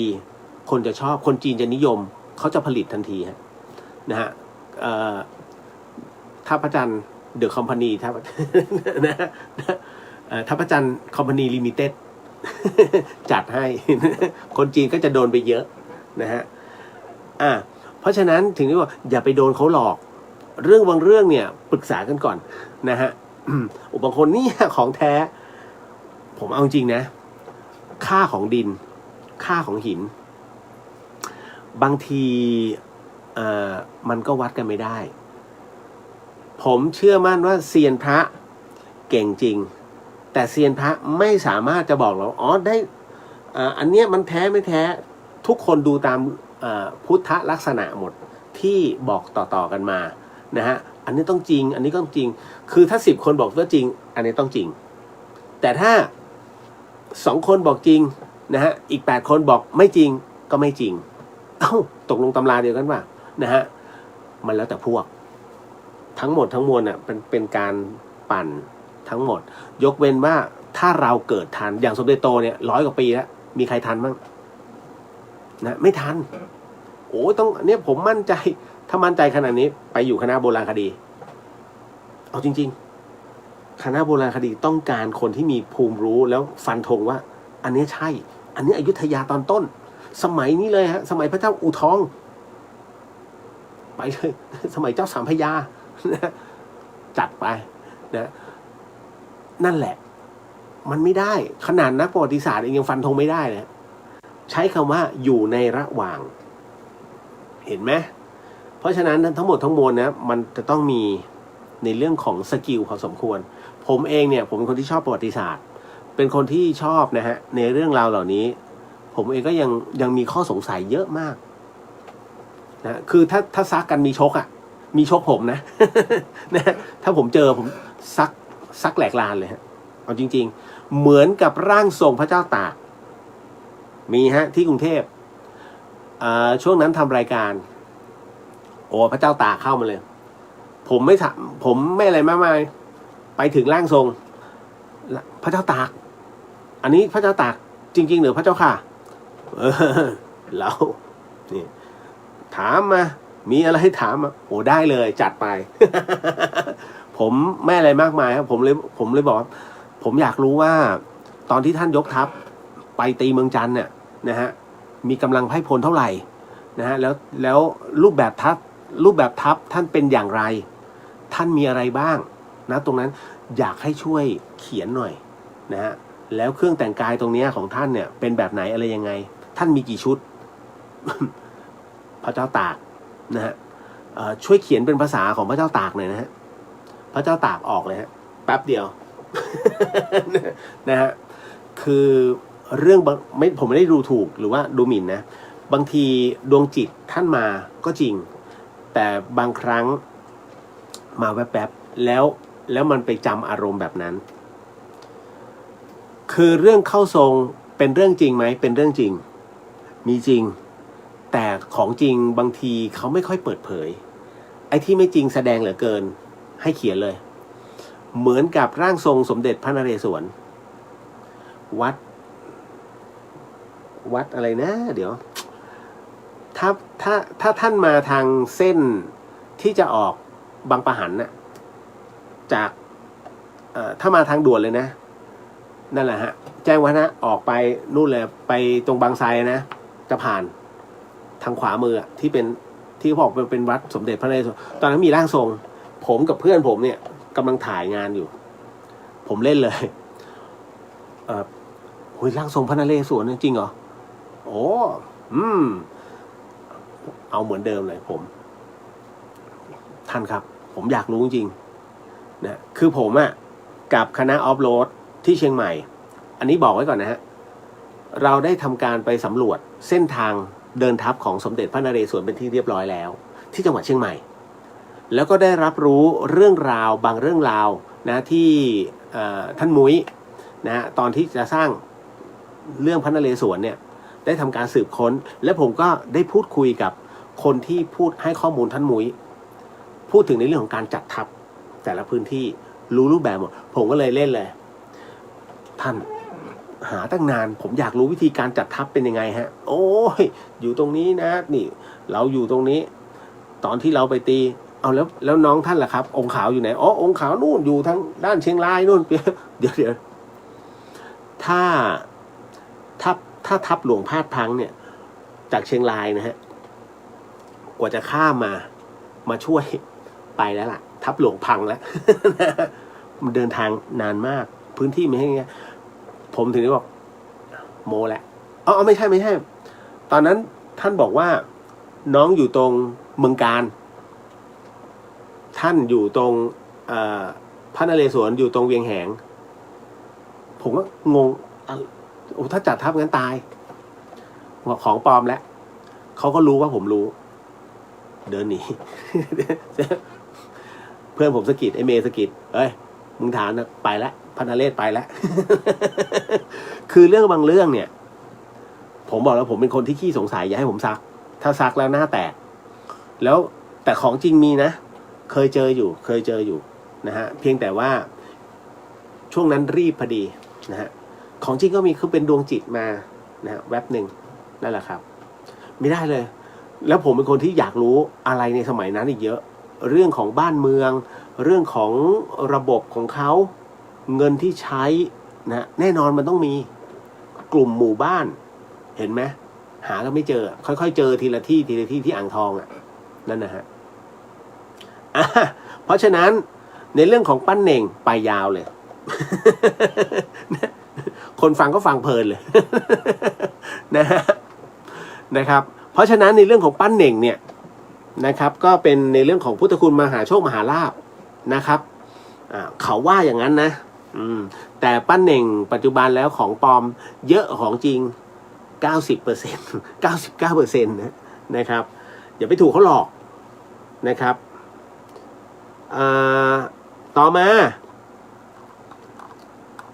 คุณเรียวเคยมีช่วงวันที่ซวยที่สุด นะโอ้ยคนถามก็ช่างถามนะครับพี่เรียวเคยมีช่วงวันที่ซวยที่สุดไหมครับเพราะผมเนี่ยช่วงนี้เผชิญกับปัญหาจนท้อเรียกว่าจะฆ่าตัวตายเลยแหละครับแต่พอฟังพี่เรียวก็ทำให้ฉุกคิดได้ขอบคุณนะครับก็เลยอยากรู้ว่าตอนที่พี่เรียวเจอตอนที่ซวยที่สุดพี่เรียวคิดอะไรแล้วก็แก้ไขยังไงถ้าซวยที่สุดของผมเป็นการซวยต่อเนื่องมีฮะ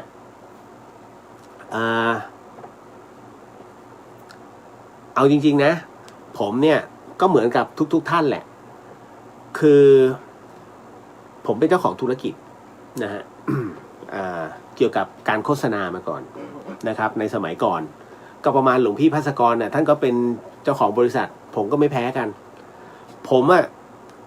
ดำเนินธุรกิจมาเปิดบริษัทมา5 บริษัทค่อยๆลดทีละบริษัทนะฮะเราก็มานั่งนึกเราบริหารผิดพลาดหรือเปล่าจริงมันไม่ใช่มันเป็นเรื่องของสายป่านผมเป็นคนที่จริงจังกับมันและเป็นคนที่ตรงเกินไปนักธุรกิจไม่ชอบผมไม่มีซิกแซกถ้าซิกแซกผมก็เลยบอกไม่เอานะฮะก็เลยถูกเขี่ยทิ้งเพราะผมไม่เคยทำงานคนเดียวจะมีหุ้นส่วนไม่ชอบ มึงไม่เห็นด้วยกับกูเอาออกจนกระทั่งมาบริษัทสุดท้ายเนี่ยถูกหักหลังเลยอันนี้แบบแสบมากตรงที่ว่าเราถ่ายทอดทุกอย่างให้บุคลากรทั้งหมดเพราะว่ากล่าวว่าถ้าทุกคนเป็นมันจะเดินงานไปได้ด้วยกันจนกระทั่งท้ายที่สุดเนี่ย เราก็ถูกกลั่นแกล้งทางกฎหมายเรียกได้ว่าล้มละลายเลยทีเดียวฮะล้มละลายเลยเบลอมากจนกระทั่งเดินไปตรงท่าน้ำนนท์ก็คือกลับไปที่เก่าที่เราเคยเติบโตนะก็บ้านผมจะมีอยู่3 หลังนะอยู่ตรงหอนาฬิกาตรงทางเข้าดับเพลิงตรงหอสมุดนนท์ห้องสมุดนนท์ตรงนั้นนะหลังอนุบาลนนท์เนาะ เดินไปที่ท่าน้ำจะโดดน้ำตายคือมันเบลอมากจนแบบตายก็ไม่กลัวผมถึงได้เข้าใจว่าคนที่ฆ่าตัวตายทำไมเขาจึงไม่กลัวเพราะมันไม่กลัวจริงนะแต่ในขณะเดียวกันพอเดินเสร็จปุ๊บเราก็มาฉุกคิดเฮ้ยอยู่ภาพหลวงพี่ภัสกรเนี่ยมันขึ้นมาในหัวเพราะผมเจอท่านในงานรวมญาติเฮ้ยหรือเราไปหาญาติเราดีที่เป็นพระอยู่ที่เชียงใหม่อย่างน้อยก็ลองเปลี่ยนอารมณ์นะฮะแต่ในขณะเดียวกันเอาวะหนีจากกรุงเทพผมไปที่อุตรดิตถ์ก่อนไปที่ไปสมัครงานที่ราชภัฏอุตรดิตถ์เขาไม่รับเลยตอนนั้นไม่รับ นะฮะโอ้โหนี่มันดวงตกขนาดนี้เลยเหรอคือมันโดนเหยียบซ้ำๆคือหมายถึงมันหมดตัวเลยนะคุณทั้งหมดทรัพย์สินจนเราเบอร์มีเงินติดกระเป๋าอยู่ไม่เท่าไหร่ก็เดินทางไปอุตรดิตถ์ก่อนแล้วผมก็มานั่งตรงหัวมุมตรงขนส่งอุตรดิตถ์พี่อุทิศน่าจะรู้ถ้าอยู่เพราะพี่อุทิศอยู่อุตรดิตถ์ผมนั่งตรงหัวมุมขนส่งอุตรดิตถ์ นั่งอยู่พักหนึ่งก็มีคุณยายคนหนึ่งมานั่งด้วยแกก็ มีพวกผักเยอะแยะเลยขายมัดละ5 บาท10 บาทแต่มันรวมอยู่ในตะกร้าเดียวกันนะในรูแกก็มานั่งผมก็มองโอ้โหคุณยายแก่ขนาดนี้แล้วอะยังต้องคือแกก็ไม่ท้อนะแกก็หาทุกอย่างมาผมก็เลยถามคุณยายลูกหลานไม่เลี้ยงเหรอยายแกก็บอกว่ายายไม่มีนะฮะ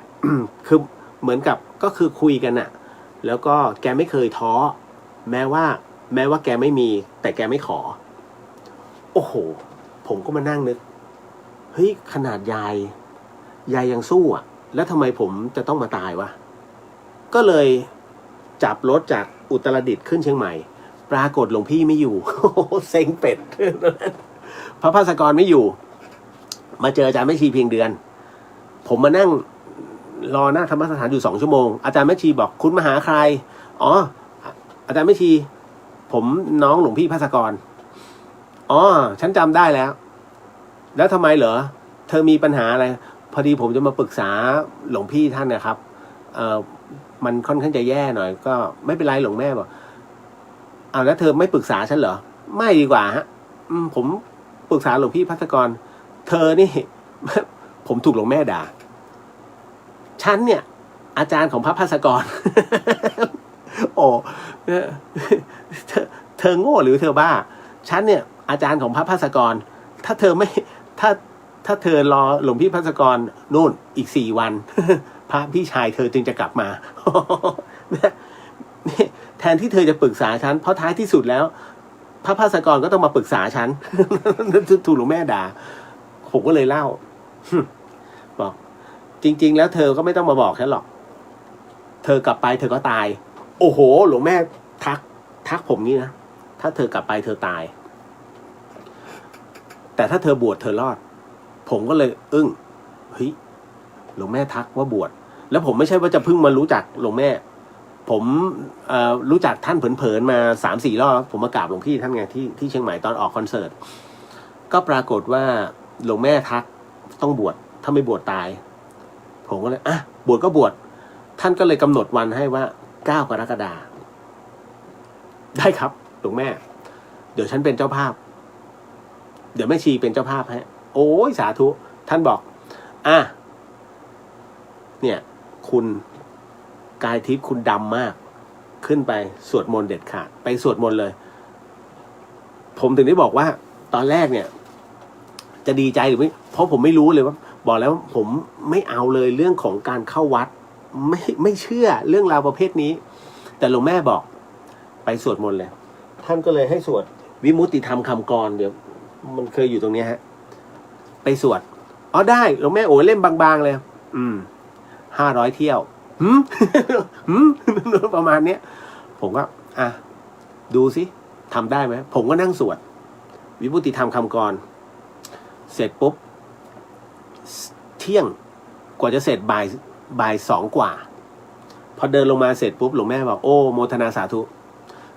เทวดามาร่วมฟังคุณ200 ตนผมบอกแล้วก็น้องๆที่เป็นศิษย์หลวงแม่ตอนนั้นออกมาพี่โมทนาสาธุพี่นิกโมทนาสาธุเราก็งงตอนนั้นยังไม่รู้อะไรเลยฮะนั่นน่ะคือจุดเปลี่ยนนะฮะเพราะว่าบังเอิญว่าผมมาเจอหลวงแม่ก่อนแล้วพอบวชปุ๊บเพียง3 วันแรกผมโดนเลยที่ผมบอกว่าทั้งผ้าเหลืองถือบาทอยู่เนี่ยจะเดินลงจากกุฏิกรรมฐานบนวัดไฟหินผมกำลังคิดอยู่ว่าก้าวต่อไปเนี้ยแล้วมันในพรรษาพอดีก้าวต่อไปเนี้ยมันจะต้องมีอะไรเกิดขึ้นกับผมจริงๆครับพอแค่ยกขาจะก้าวเดินปุ๊บมันเหมือนมีบางอย่างเตะตัดขาลอยทั้งตัวฮะเฮ้ยมันเป็นเรื่องที่มันไม่น่าเชื่อลอยทั้งตัวจนก้นจ้ำเบ้าแต่ด้วยสิ่งที่ผมได้ยินหลวงพี่กับพระอาจารย์กบบอกว่าจะทำอะไรก็ตาม1 บาทห้ามหลุดจากมือ2 ฝาบาทห้ามตกผมกอดก่อนเลย ก่อนตูดจะเจ็บทั้งมันนะฮะเหมือนถูกเตะตัดขาต่างกรรมต่างวาระตอนที่บวชอยู่3 ครั้งบนกุฏิจนจีวรขาดนะต้องมานั่งชุนเองหลวงแม่ก็บอกแน่เป็นไงล่ะโดนเขาแล้วผ ผมก็มานั่งพิจารณาเลยนะ โชคดีมากที่ครูบาอาจารย์ท่านเตือนเอาไว้ให้บวชเพราะท่านบอกว่าเจ้ากรรมนายเวรตามถึงแล้ว ถ้าไม่บวชตายก็ขนาดเป็นพระยังถูกเตะตัดขาเลยนั่นคือสิ่งที่ถูกเตือนมานะฮะมันก็เลยทำให้เรามีความรู้สึกว่ามาเจอหนทางแล้วคราวนี้มาเจออะไรแปลกๆเยอะมากที่ธรรมสถานจนภาวนาตัวเองขอเป็นโยมอุปถากหลวงพี่ก็คือเป็นน้องชายที่อุปถากท่านอย่างใกล้ชิดท่านก็รับแล้วก็มาเป็นแล้วก็มาเป็นลูกศิษย์พระอาจารย์กบคราวนี้หลายๆท่านก็เอ็นดูก็ช่วยกันมาโยมมา โยมฝึกนู่นนี่นั่นมันก็เลยที่มาที่ไปตรงนั้นกับอีกเหตุการณ์หนึ่งนะฮะฟังไปด้วยนะ อย่าเบื่อนะฮะเพราะว่ามันมีเหตุการณ์ในชีวิตเยอะสิ่งที่ผมวันที่ซวยที่สุดอีกอันนึงหลังจากที่อยู่ที่นี่แล้วนะฮะคือการสำรวจบ้านแม่ก่อนไปอิ่มบุญอุ่นกายน้องแผลแรกเลยถอยรถแล้วถูกคาดไปทับคาดตรงยางดังปุ้งผมขับรถน้องเหลงที่อยู่ในภาพที่ไปบริจาคของน้องคนนี้พอทับปึ้งเหล็กติดเลยติดล้อเลยคาดพื้นที่มันเป็นเหล็กหนาๆนะฮะห้ารูอยู่ในยางโชคดีมากเหล็กมันเอาตะไบเหล็กไปด้วยมันก็เลยตัดฟืดแต่เหล็กยังคาอยู่ฮะมันยางมันเลยไม่แบนขับออกมาไปแม่เสลียงเปลี่ยนยางเสร็จปุ๊บเข้าไปแม่ก่อนขากลับรถเหลงขึ้นไม่ได้ล้อไปจมในหาดทรายในน้ำไงจอนดึงพอดึงขึ้นมาเสร็จปุ๊บรถคว่ำ กล้องเกิ้งผมไปหมดเลยเบ็ดเสร็จเกือบ100,000กล้องจมน้ำโอ้ยตายเสียเงินซื้อใหม่เสร็จปุ๊บพอรถเอาขึ้นมาได้ฮะมันคว่ำนะอันนี้คือเหตุการณ์ครั้ง2พอรถขึ้นมาได้จอดเสร็จก็นั่งยืนคุยกันไม่ถึง5 นาทีเสียงมันดังแป๊กแล้วก็เฮ้ยเสียงอะไรวะยืนกัน3 คนมีผมมีเหลงมีจอนเฮ้ยเสียงอะไรวะแป๊กเอาแล้วปรากฏว่าต้นไม้ที่ขึงสลิงมันรับน้ำหนักไม่ไหวไงมันเหมือนกับถูกเฉือนไปแล้วมันหักเลยบอกเฮ้ยเหลงถอยรถต้นไม้จะโค่นไม่ทันแล้วฮะ ผมมีเหลงมีจอนยืนดูแล้วไม้มันก็ลงมาตุ้มลงหน้ารถ สวยมากนะฮะพอออกมาเสร็จปุ๊บมาโดนทางหลวงเรียกโอ้สวยสุดๆวันนั้นนะมันคือเหตุการณ์ที่คือทางหลวงเขาเรียกแค่เหมือนกับมาถามว่าไปไหนมาบริจาคของเขาก็จะรู้กันเพราะว่าอมก๋อยมันเป็นพื้นที่ที่แม่เสลียงเนี่ยอมก๋อยแม่เสลียงศพเมยพวกเนี้ยมันจะเป็นพื้นที่กันดารนั่นน่ะตำรวจเขาจะรู้เขาก็โอเค โอ้ยตายอะไรนักหนา นั่นน่ะเหตุการณ์มันมากแต่มันผ่านพ้นผมว่าด้วยบุญของเรานั่นแหละค่อยๆแก้ครับนะฮะคนทุกคนมีปัญหาทุกคน1 คนจะมีปัญหาในชีวิตที่หนักสุดครั้งหนึ่งฮะพอมันดิ่งกราฟชีวิตพอมันดิ่งเสร็จปุ๊บมันจะขึ้นเป็นทุกคนฮะชีวิตคนจะมีขึ้นและลงคุณอย่าหวังว่าชีวิตคนจะขึ้นนะไม่บางคนเอกอุในเรื่องการเงินร่ำรวยแล้วขึ้นเป็นเพราะผลบุญแต่ชีวิตมีลงฮะลงเพราะอะไรลงเพราะคนรอบข้างและครอบครัวมันมีฮะนะฮะคือตัวกรรมทั้งหมดทั้งมวลมันเป็นเรื่องของกรรมนะครับมันไม่มีที่จะขึ้นอย่างเดียวถ้าขึ้นอย่างเดียวบวชเลยคุณเป็นถึงพระอรหันต์ แน่ๆนะฮะหลวงพ่อฤาษีท่านบอกมาว่าการเป็นพระโสดาบันนั้นนะครับถามว่าทำได้ง่ายๆไหมคนเราก็ทำได้ง่ายๆใครที่อยากเป็นพระโสดาบันฟังเอาไว้แล้วฮะการที่เป็นพระโสดาบันได้นะนับถือนะฮะคือเคารพในองค์พระสัมมาสัมพุทธเจ้าอย่างแท้จริงผมใช้คำว่าอย่างแท้จริงอันนี้พระราชพรหมยานท่านพูดเลยนะฮะ 2เคารพพระธรรมอย่างแท้จริง 3เคารพพระอริยสงฆ์อย่างแท้จริงใช้คำว่าอริยสงฆ์นะฮะไม่ใช่เหลืองๆนะฮะ เคารพพระอริยสงฆ์อย่างแท้จริงนะฮะ C เคารพศีล5อย่างแท้จริงนะฮะเคารพศีล5อย่างแท้จริงนะฮะแล้วอย่างที่5นะฮะเดี๋ยวนะมีศีล5อันที่5ผมลืมแล้วเดี๋ยวมีอีกอันนึงผมจำไม่ได้ขออภัย เดี๋ยวพอพูดไปมันจะจำได้นะฮะคือ1เคารพพระพุทธ2เคารพพระธรรม3เคารพพระอริยสงฆ์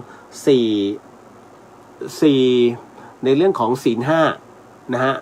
อย่างแท้จริงนะฮะอีกอันนึงผมจำไม่ได้มันมี5ข้อด้วยกัน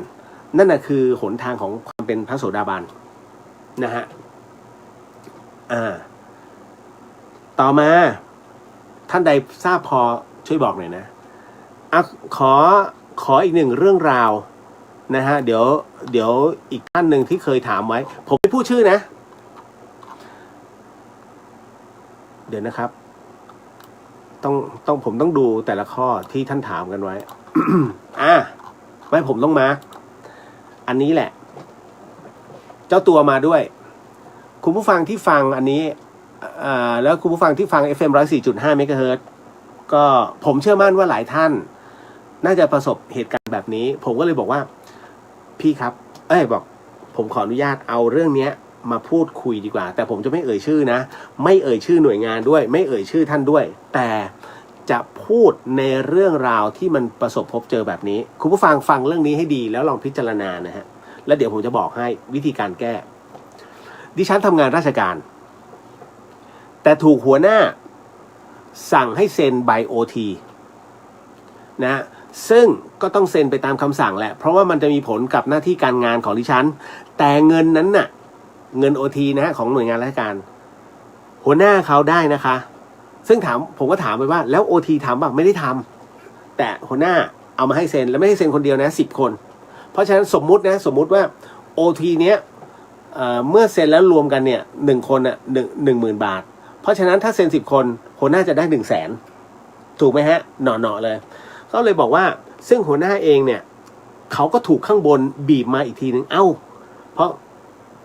พอพูดคำว่าข้างบนนี้แสดงว่ามันรับกันเป็นทอดเรื่องราวตรงนี้คือกินเงินระบบราชการนะฮะคราวนี้ในส่วนของผู้น้อยเองเนี่ยคือตัวเราคือตัวเขาก็มีความละอายนะฮะแล้วก็กดดันมากๆคือจะลาออกนะฮะแล้วพอคิดว่ามันเป็นความเสียคือเมื่อคิดเป็นจำนวนเงินที่เสียไปเนี่ยหมายถึงว่าที่ยอมเซ็นไปในเรื่องไบโอทีแล้วเขารับไปเนี่ยประมาณว่า10,000 กว่าต่อคนนะ10,000 กว่านะฮะแต่คนที่ถูกบังคับเซ็นนั้นราวๆ10 คนตรงนี้รู้สึกไม่สบายใจก็เลยอยากจะชดใช้นะฮะแต่มันติดปัญหาตรงที่ว่าเงินเนี้ยมันเป็นเงินของแผ่นดินมันเป็นเงินของราชการแล้วจะทำยังไงดีอะคะคือมันคืนยังไงเข้าใจนะฮะหมายถึงว่าถูกคนหน้างานเนี่ยบังคับให้โกงเอาง่ายๆเลยนะฮะเหมือนกับลูกน้องโจ้ก็เขาสั่งให้ทำผมก็ต้องทำไม่ทำผมก็โดนก็ถูกไงฮะมันเป็นเรื่องของระบบหน้าที่การงานไอ้นี่ขัดคำสั่งกระด้างกระเดื่องไม่เป็นไรไม่เซ็นก็ไม่ว่ากันคำว่าไม่เซ็นไม่ว่ากันเหมือนเราถามแฟนเรามีอะไรเปล่าไม่มี ในใจมึงมี แต่เสียงสูงอะไร นะเพราะฉะนั้นเนี่ยด้วยระบบตรงเนี้ยก็จำไว้แล้วมันจะโดนกลั่นแกล้งคราวนี้มันจะอยู่ยากแต่ด้วยความที่ต้องเซฟตนอันนี้เข้าใจทุกระบบไม่จำเป็นราชการมันมีทุกที่บริษัทก็มีนะเอกชนก็มีเยอะกรณีอย่างเนี้ยเธออยากจะคืนเงินฮะแต่มันติดปัญหาว่านี่คือเงินแผ่นดินเครียดมากจนจะลาออกผมก็เลยบอกว่าไม่ต้องก็เลยชี้ทางว่าอันนี้เงินราชการเงินครุฑถูกไหมฮะ ก็เวลาคุณต้องทำหนังสือในระบบราชการต้องตีตาคุดถูกป่ะเพราะฉะนั้นเงินคุดก็คือแผ่นดินตัวแทนของแผ่นดินเพราะฉะนั้นนี่คือเงินแผ่นดินดังนั้นจะคืนเงินไม่ใช่ปัญหาอะไรก็ตามที่เป็นระบบหน่วยงานราชการที่ต้องการปัจจัยมาเสริมอย่างเช่นโรงพยาบาลต่างๆนะฮะมันเป็นของแผ่นดินมันเป็นของระบบราชการแน่นอนนะฮะหรือโครงการต่างๆที่อย่างของสภากาชาดไทยก็เป็นของแผ่นดินนะฮะต้องการเลือดบริจาคไปนะฮะหรือในส่วนของอะไรก็แล้วแต่นะฮะที่มันอยู่ในระบบตรงนี้ฮะจัดการช่วยเหลือนะฮะซื้อนู่นซื้อนี่เข้าไปนะฮะได้หมดนี่คือการคืนเงินสู่แผ่นดินฮะทำได้นะฮะแล้วอธิษฐานเลยฮะว่าในสิ่งที่คุณทำนั้นเนี่ยขอไม่เกี่ยวข้องในเรื่องที่ถูกบังคับเพราะการทำแบบนี้มันถูกบังคับมิใช่เต็มใจโกงนะครับเมื่อไม่เต็มใจโกงเนี่ยถามว่าอกุศลตรงนี้มันเกิดกับตัวเราไหมเกิดนะเพราะมันเป็นการกระทำที่ถูกบีบบังคับแล้วเราทำแล้วนี่คือตัวอกุศลก็คือตัวบาปแต่ตัวกรรมนั้นมาไม่ครบเพราะจิตเราไม่ได้มีนะฮะไม่คิดจะโกงเลยแต่มันเป็นเรื่องของหน้าที่การงานมันเลยเกิดการจำยอมฮะพอถึงหน้าตรงนี้เสร็จปุ๊บคุณเห็นอะไรไหมฮะเห็นในเรื่องของช่องว่างของระบบที่มันเกิดขึ้นแล้วการบีบลูกน้องนั่นแหละฮะ เพราะฉะนั้นแน่นอนที่สุดนี่คือวิธีการชำระหนี้แผ่นดินจบเลยนะครับถามว่าพอเรารู้สึกว่าเราผิดกับแผ่นดินใช่ไหมถูกคุณการโกงเงินแผ่นดินนี่ถือว่าสุดๆนะฮะมันถามมันเหมือนกับจะดูดีอยู่แป๊บหนึ่งแต่ชีวิตเนี่ยจะลงแล้วมันไม่ได้ลงคนเดียวมันลงทั้งครอบครัวมันลงทั้งตระกูลใช้คำนี้ฮะเพราะว่าเราทั้งตระกูลเราเกิดบนแผ่นดินเนี้ยไม่ว่าจะเป็นประเทศไหนก็แล้วแต่โกงของเขาเนี่ยยังไงก็โดนนะฮะเพราะฉะนั้นนี่คือผมวิธีการชำระหนี้อะไรก็ตามนะฮะที่เขาขาดตกบกพร่องเราซื้อเสริมในส่วนของเราแต่ให้โมทนานะฮะว่าอันนี้คือเป็นการชำระหนี้และก็ขอใช้ในสิ่งที่ข้าพเจ้านั้นถูกบังคับมาแล้วอะไรที่เป็นในเรื่องของสิ่งที่เป็นอกุศลกับตัวข้าพเจ้าไม่ขอรับเพราะว่าข้าพเจ้านั้นไม่เกี่ยวเลยนะฮะแต่เราชดใช้แล้วจบแล้วฮะตัวของเรานี้ถือว่าเป็นหมดสิทธิ์แล้วถูกล้างเรียบร้อยนะฮะจะดูได้ยังไงว่าตัวจิตของคุณนั้นนะฮะถูกชำระจากตัวกรรมผมบอกวิธีไปแล้วไงนะฮะว่าวิธีการเช็คสมมุตินะผมใช้คำสั้นๆความชั่ว ไม่ว่ากันนะวิธีการชำระความชั่วของเราที่เคยผิดพลาดไปเนี่ยนะมันหมดไปเนี่ยถูกไหมเช็คยังไงกระบวนการของจิตมันทำงานนะฮะตัวจิตบางตัวเนี่ยมันจะคิดเสมอ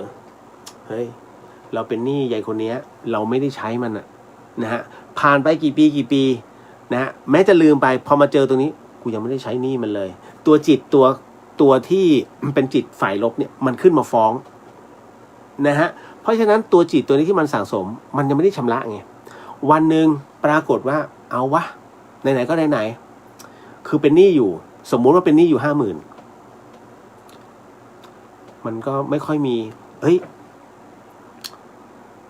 เข้าไปเลยนะฮะเธอเอาจริงๆนะคือผ่านไปประมาณสัก10-20 ปีแล้วฉันจำได้ว่าฉันเคยยืมเงินเธอมา50,000แต่ตอนนี้ชีวิตฉันขัดสนมากไม่ได้ลืมนะตรงเนี้ยมีอยู่1,500ฉันมีแค่นี้แหละแต่เมื่อไหร่ก็ตามที่ฉันหามาได้อีก1,500ฉันจะแม้ว่าฉันจะต้องอดทนจะต้องอดอาหารเพื่อสมทบมาฉันก็จะให้เธอเรื่อยๆแล้วกัน1,500เพื่อนเนี่ยมันรวยอยู่แล้วไงโอ้โหเฮ้ยมันจะต้องขนาดนี้เลยเหรอวะชีวิตไม่เป็นไรอันนี้ฉันรับ1,500นี่ฉันรับที่เหลือไม่เป็นไรไม่ต้องชดใช้ลืมมันไปซะพอเขาพูดตรงนี้เสร็จปุ๊บนะ แต่อันนี้หมายถึงว่ามันเป็นเรื่องจริงนะฮะไม่ใช่แบบเฮ้ยกูเล่นเล่ของพี่เลียว และพอเขาให้ปุ๊บกรรมนั้นเป็นอโหสิทันทีนะฮะแต่ว่าถ้านั้นต้องเป็นเรื่องจริงนะแต่ถ้าไม่ใช่เรื่องจริงซวยเลยนะฮะมันหมายถึงว่าไปหลอกให้เขาให้อโหสิกรรมนั้นไม่เป็นอโหสิเพราะจะมีจิตอีกตัวหนึ่งมันมาบันทึกว่ามึงโกหกเขาเป็นอย่างนี้จริงเพราะฉะนั้นตัวกรรมนั้นหนึ่งนอกจากไม่ได้ลบไปแล้วมันเพิ่มมาด้วยนะครับเพราะฉะนั้นอย่างที่ผมบอกว่าอะไรก็ตามที่แสดงความจริงออกไปความจริงใจออกไปแล้วมันได้ผลที่ตรงข้ามมาแล้วมันได้ผลลัพธ์ที่ดีกลับมาเนี่ยมันเป็นเรื่องที่ดีความจริงมันเป็นเรื่องที่โอเคที่สุดแล้วฮะคุณจะไปหลอกเขาอะไรยังไงก็ตามเนี่ยนะฮะวันหนึ่งมันก็ต้องหลุดแต่ถ้าคุณนำเสนอความจริงไปนะฮะมันเป็นสิ่งไม่ตายฮะเมื่อจะต้องจำเป็นต้องใช้โอ้ถ้างั้นเธอต้องใช้มาให้หมดได้เราบอกแล้วไงว่าเราไม่ลืมนะขอเบอร์ไว้จบ Data ในใจก็ยังบอกเราก็ต้องใช้เขาก็ใช้เขาเท่าที่เราใช้ได้ถ้าเขาใจร้ายขนาดนั้นก็ต้องให้นะฮะแต่จริงๆแล้วความเป็นเพื่อนน่ะมันมีนะท้ายที่สุดแล้วไม่ได้ลืมไงแต่เมื่อไหร่ก็ตามให้โอโหสิจบเลยต้องให้เขาบอกกันนะอนุญาตยกให้นี่ยกให้โอ้ยคุณเอ้ยวันนั้นนะแฮปปี้ นี่แหละฮะพอจิตตัวเนี้ยที่เป็นที่ตัวที่คิดมากอ่ะมันไม่คิดต่อมันถูกล้างไปแล้วเหมือนกันกับกรณีที่ชำระหนี้แผ่นดินไปแบบเนี้ยตัวจิตหนึ่งมันจะบอกทันทีเลยว่าฉันชำระเรียบร้อยแล้วเป็นไทยแล้วกิ้งมันเคลียร์ตรงนี้ออกทันทีฮะจบเลยนั่นแหละฮะวิธีการเพราะมันจะไม่มีการคิดเกิดขึ้นแต่มันจะคิดอีกครั้งหนึ่งก็คือเมื่อมีคนกระทำแล้วเราเห็นตรงนั้นตัวจิตมันจะฟ้องมามันเป็นบทเรียนแค่นั้นเลยฮะเพื่อที่จะไปบอกเขาว่าฉันก็เคยเป็นแบบเธอนี่แหละนะมีคนแนะนำว่าตรงนี้ทำแบบนั้นเถอะเธอเพราะไม่งั้นชีวิตเธอจะไม่เจริญจริงๆถ้ามันดึงทั้งตระกูลเลยนะนะฮะเก็ตนะครับเรื่องราวของการชำระหนี้แบบนี้นะฮะต่อมาอุ้ยตายแล้วอาจารย์จืด เดี๋ยวแป๊บหนึ่งนะฮะไม่พอดีน้องจืดนั้นเป็นอาจารย์ที่อยู่วิไลเทคนิคนะฮะเชียงใหม่คืออย่างนี้เดี๋ยวผมต้องบอกประชาสัมพันธ์นิดนึงฮะคุณผู้ฟังที่มีเด็กๆและบุตรหลานตอนนี้อาชีวะเชียงใหม่นะฮะเขามีโครงการอาชีวะปันสุขนะฮะเป็นการสร้างโอกาสเขาเป็นโครงการอาชีวะปันสุขสร้างโอกาสทุนโควต้าปี65มาแล้วนะครับวิทยาอาชีวศึกษาเชียงใหม่ประจำปีการศึกษาปีหน้าเลย65นะฮะสำหรับผู้ที่มีผลการเรียนเกรดเฉลี่ย 2.50 ไม่มากนะฮะไม่มากเกินไปน่าสนใจมากเกรดเฉลี่ย 2.5 ขึ้นไปจ่ายเพียง650 บาทต่อการศึกษานะฮะต่อปีการศึกษา650 บาทตายเช่าอพาร์ตเมนต์ยังแพงอ่ะ นะฮะใครที่อยากจะเรียนที่อาชีวะนะฮะแล้วมีผลเกรดเฉลี่ยขนาด 2.5 ขอรายละเอียดเลยนะสมัครเลยนะฮะสมัครก่อนได้ก่อนเขารับจำนวนจำกัดนะไม่ใช่รับทุกคนนะตายนะฮะถ้าอาชีวะเปิดสัก 1,500 แล้วปีนั้น 1,500 เจ๊ง อาชีวะเจ๊งเขามีแค่เป็นหลักไม่เท่าไหร่หรอกแต่รีบเข้าไปนะฮะก็ไปดูแล้วกันนะฮะ www.cmvc.ac.th นะฮะก็เข้าไปดูนะครับโครงการอาชีวะปันสุขสร้างโอกาสนะครับลืมพอเห็นจืดเขาเข้ามาตรงนี้ นะฮะอันนี้ก็ให้กับชาวเชียงใหม่เนาะนะฮะแต่ว่าท่านใดที่อยากส่งบุตรหลานมาเรียนที่นี่ก็ได้นะครับนะฮะอันนี้คุณสจีสวัสดีค่ะคุณเลียวไปแล้วฮะพี่สุสวัสดีค่ะน้องเรียวและทุกท่านตื่นขึ้นมาจากเฝ้าไข้แม่ที่โรงพยาบาลครับโอ้ยขอให้หายเร็วๆนะครับนะฮะก็ขอคุณหมอรักษาคุณพระคุ้มครองคุณพจนาถนิพพานเป็นอารมณ์ค่ะนิพพานเป็นอารมณ์ค่ะสาธุครับคุณวลินบอกว่าไม่ลืมว่าต้องตายแน่ครับข้อแรกนะคุณปฐมพรว่าหนทางสู่พระโสดาบัน1ศรัทธาพระพุทธศาสนา2ศรัทธาพระธรรม3ศรัทธาพระอริยสงฆ์นะฮะไม่ใช่พระสงฆ์นะฮะ สี่ถือศีลห้าห้าเจริญสมาใช่เจริญสมาธิเดี๋ยวนะ ไม่มั่นใจ นะฮะคุณพุนานึกถึงนิพพานเป็นอารมณ์หรือเปล่าครับใช่มีนิพพานเป็นอารมณ์ถูกต้องใช่ฮะข้อห้ามีนิพพานเป็นอารมณ์ถูกต้องขอบพระคุณญาติธรรมคนที่เป็นโสดาบันนะฮะแค่ระลึกถึง5สิ่งทำ5สิ่งนะฮะอีกครั้งหนึ่งนะฮะที่พระเดชพระคุณพระราชพรหมยานท่านได้บอกเอาไว้นะฮะก็คือ1ถ้าให้ท่านนะครับมีพระพุทธเจ้านะครับเป็นอารมณ์นะครับ2มีพระธรรมนะฮะเป็นอารมณ์3มีพระอริยสงฆ์นะเป็นอารมณ์นะฮะ4มีศีล5เป็นอารมณ์5มีพระนิพพานเป็นอารมณ์ขอบพระคุณมากทั้ง2ท่านเลยนะฮะใช่ฮะคุณกรุงพระโสดาบันสะสมสังโยชน์3ข้อนะฮะก็คือหมดสักยะทิฏฐิวิจิกิจฉาแล้วก็ศีลและพระตปรามาสนะฮะอันนี้สูตรหลวงพี่คุณมุนาบอกว่าแต่ถ้าเป็นโสดาบันจะมีปฏิมรรคปฏิผลใช่ไหมฮะเดี๋ยวนะครับนิดหนึ่งพระโสดาบันปฏิยังคงต้องมี4นะฮะมี4อย่างนั่นก็คือครบสัตบุรุษนะฮะแล้วก็ฟังธรรมตามการพิจารณาโดยแยบคายแล้วก็ปฏิบัติธรรมสมควรแก่ธรรมคุณกลุ่มว่าพระอาจารย์บอกเจตนาก็คือกรรมอะค่ะกรรมดีกรรมชั่วถูกบันทึกเข้าสู่จิตค่ะถูกต้องฮะนะครับแต่มันจะถูกแยกไปอีกอันนี้ผมไม่ได้เรียนอภิธรรมซะด้วยพอดีเพื่อนผมมาเรียนแล้วบอกเลยจิตตัวนี้มันจะดึงขึ้นมาดึงตรงนี้ขึ้นมา โอ้ลึกซึ้งถ้าลึกซึ้งขนาดนั้นแย่เลย นะฮะต่อบอกว่าอารมณ์เหมือนคนตอนเรานั่งสมาธิแล้วเกิดอารมณ์ดับหรือเปล่าครับพี่ไม่ใช่ครับนะฮะ เดี๋ยวนะต่อมาพระอาจารย์บอกว่าห้านึกถึงความตายนะครับไม่ใช่เป็นนิพพานนะฮะนิพพานเป็นอารมณ์นะครับเอาละเจอพี่เลียวบอกแล้วนะฮะจบแล้ว ลืมฮะน้องฝากบอกประชาสัมพันธ์หน่อยครับพี่โอเคเดี๋ยวพรุ่งนี้ต่อหมายถึงว่าพรุ่งนี้จะประชาสัมพันธ์ให้อีกนะ ต่อมาการถูกอะไรเนี่ยการถูกดันให้บวชหรือบังคับให้บวชกดดันนะฮะการถูกกดดันให้บวชหรือว่าบังคับให้บวชแล้วยอมบวชพอบวชไปนานๆกลับชอบไม่ยอมสึกก็โดนบังคับให้สึกแบบนี้บุญหรือบาปแยกกันตรงไหนครับพี่ เคยเจอไหมฮะเหตุการณ์แบบนี้บวชนะเธอต้องบวชไม่บวชนี่แย่เลยนะแม่เธอไม่ได้บุญนะเธอต้องบวชกดดันมากตอนนั้นกำลังทำโปรเจกต์กำลังเดินได้อย่างดีเลยเหรอจริงเปล่า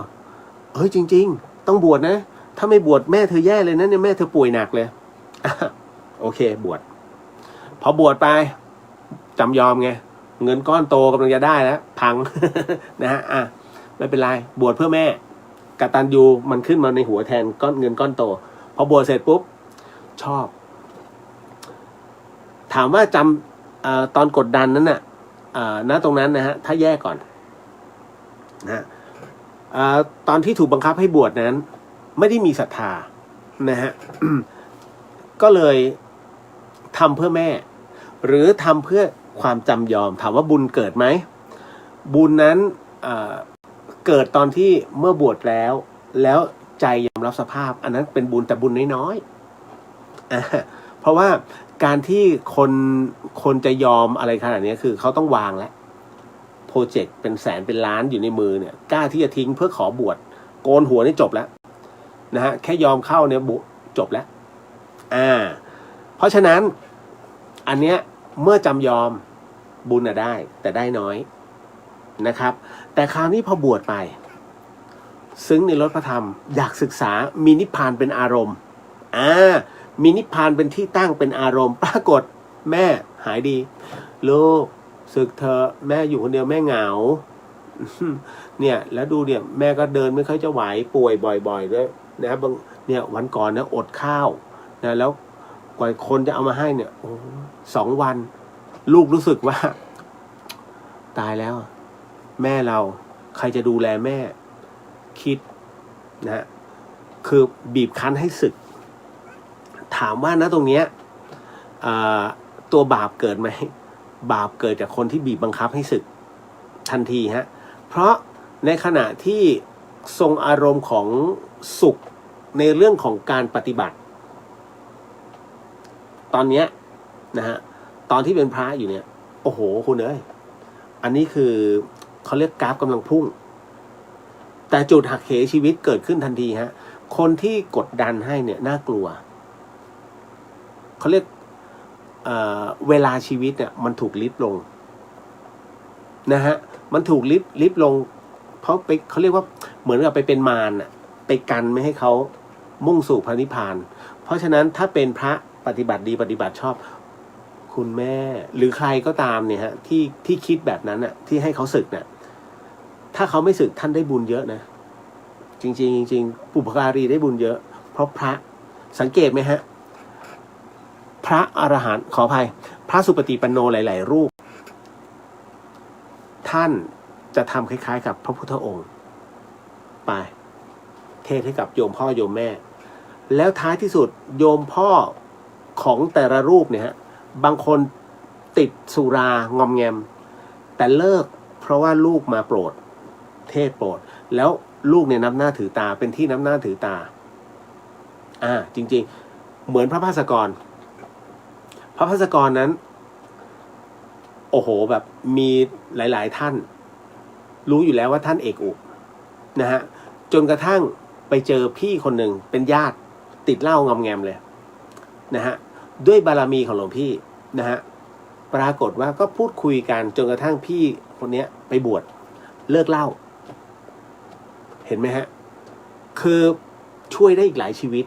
แล้วคราวนี้ก็เลยทำให้ครอบครัวของท่านเนี่ยโดยเฉพาะอย่างยิ่งโยมพ่อภูมิใจมากพระภาสกรและพระภาสกรนั้นกับอาจารย์ระวีปะทะกันอยู่เรื่อยๆเป็นการคุณต้องเจอฮะอาจารย์ระวีเอกอุเป็นปราชญ์ทางนี้แต่อาจารย์ระวีนั้นมักแพ้ทางพระภาสกร หลวงพี่ภาสกรยิงคำถามแต่ละอันนี่ลุงตู่บอกพระภาสกร นะเสียงท่านจะเรียกพระภาสกร นะหลวงพี่ก็จะฮ่าเอาชนะโยมพ่อได้ จะเป็นอย่างเงี้ยฮะผมชอบนั่งดูฮะพ่อลูกเขาถกปัญหาธรรมกันแล้วเขายิงกันโอ้สนั่นนะฮะนั่นคือความน่ารักแล้วอาจารย์ระวีนั้นภูมิใจมากที่ได้พระลูกนะฮะพระลูกชายประมาณนี้เลยนะครับแม่อุไรก็ใช่แม่อุไรก็ชอบชื่นชอบพระภาสกรมาแล้วนะเห็นไหมนั่นคือสิ่งที่หลวงพี่ท่านให้ครอบครัวนะให้โยมพ่อและโยมแม่เนี่ยฮะผมเห็นทุกรูปนะไม่ใช่หลวงพี่ภาสกรรูปเดียวหลายๆรูปที่บวชเนี่ยก็จะดึงเอาโยมพ่อโยมแม่นะฮะมาเข้าสู่พระธรรมเนี่ยฮะนี่คือสิ่งที่มันเกิดขึ้นนะครับผมถึงได้บอกว่ามันที่ผมแยกให้ดูแล้วบุญมันเกิดตรงไหนแล้วบาปมันเกิดตรงไหนนั่นแหละฮะถ้าตอนนี้ไม่ได้ยังไม่สึกผมไม่แนะนำนะท่านสามารถดูแลโยมแม่ได้เห็นไหมฮะภาพต่างๆนานาที่พระท่านเนี่ยดูแลโยมแม่ที่ป่วยหรือว่าไปเยี่ยมท่านอยู่บ่อยๆก็ได้นะฮะแต่ถ้าสึกแล้วก็อันนี้ช่วยไม่ได้นะฮะไม่เป็นไรนะครับอันนี้บอกไว้ก่อนเนาะเก็ตเนาะคำถามหลายๆท่านเนี่ยยิงมานี่ปวดใจมากนะฮะ อ๋อมาแล้วเนี่ยเจอแล้วกรณีของพระอานนท์นะฮะโลกาวัชชะใช่ครับของพระอานนท์นี้โลกาวัชชะนะครับที่ไปถือป้ายนะครับโลกอย่างที่ผมว่าโลกติเตียนนะฮะ คือสังคมมองแล้วไม่ดีเนี่ยโลกาวัชชะชื่อก็บอกนะการฝึกสมาธิโดยพยายามควบคุมความคิดให้สงบกับการรับรู้วางเฉยเมื่อความคิดเกิดขึ้นควรเลือกแบบไหนดีโอ้สุดยอดอันนี้เดี๋ยวนะฮะ อันนี้คุณอันนี้ไปแล้วนะฮะ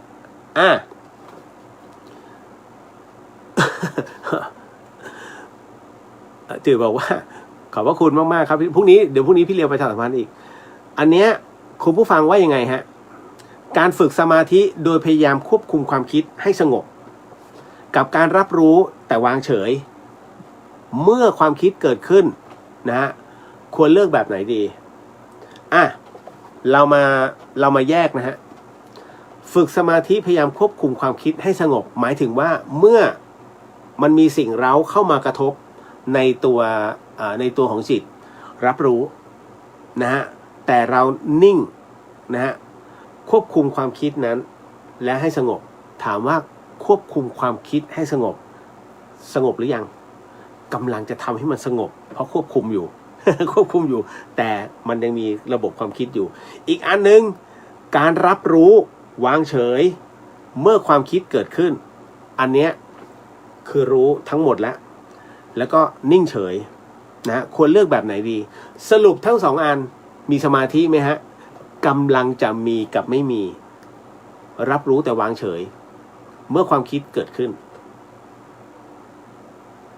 มันมีความคิดรับรู้นั่นคือการหยิบเอาเรื่องนั้นมาคิดเป็นที่เรียบร้อยแต่วางเฉยในที่นี้ไม่ได้มีสมาธิ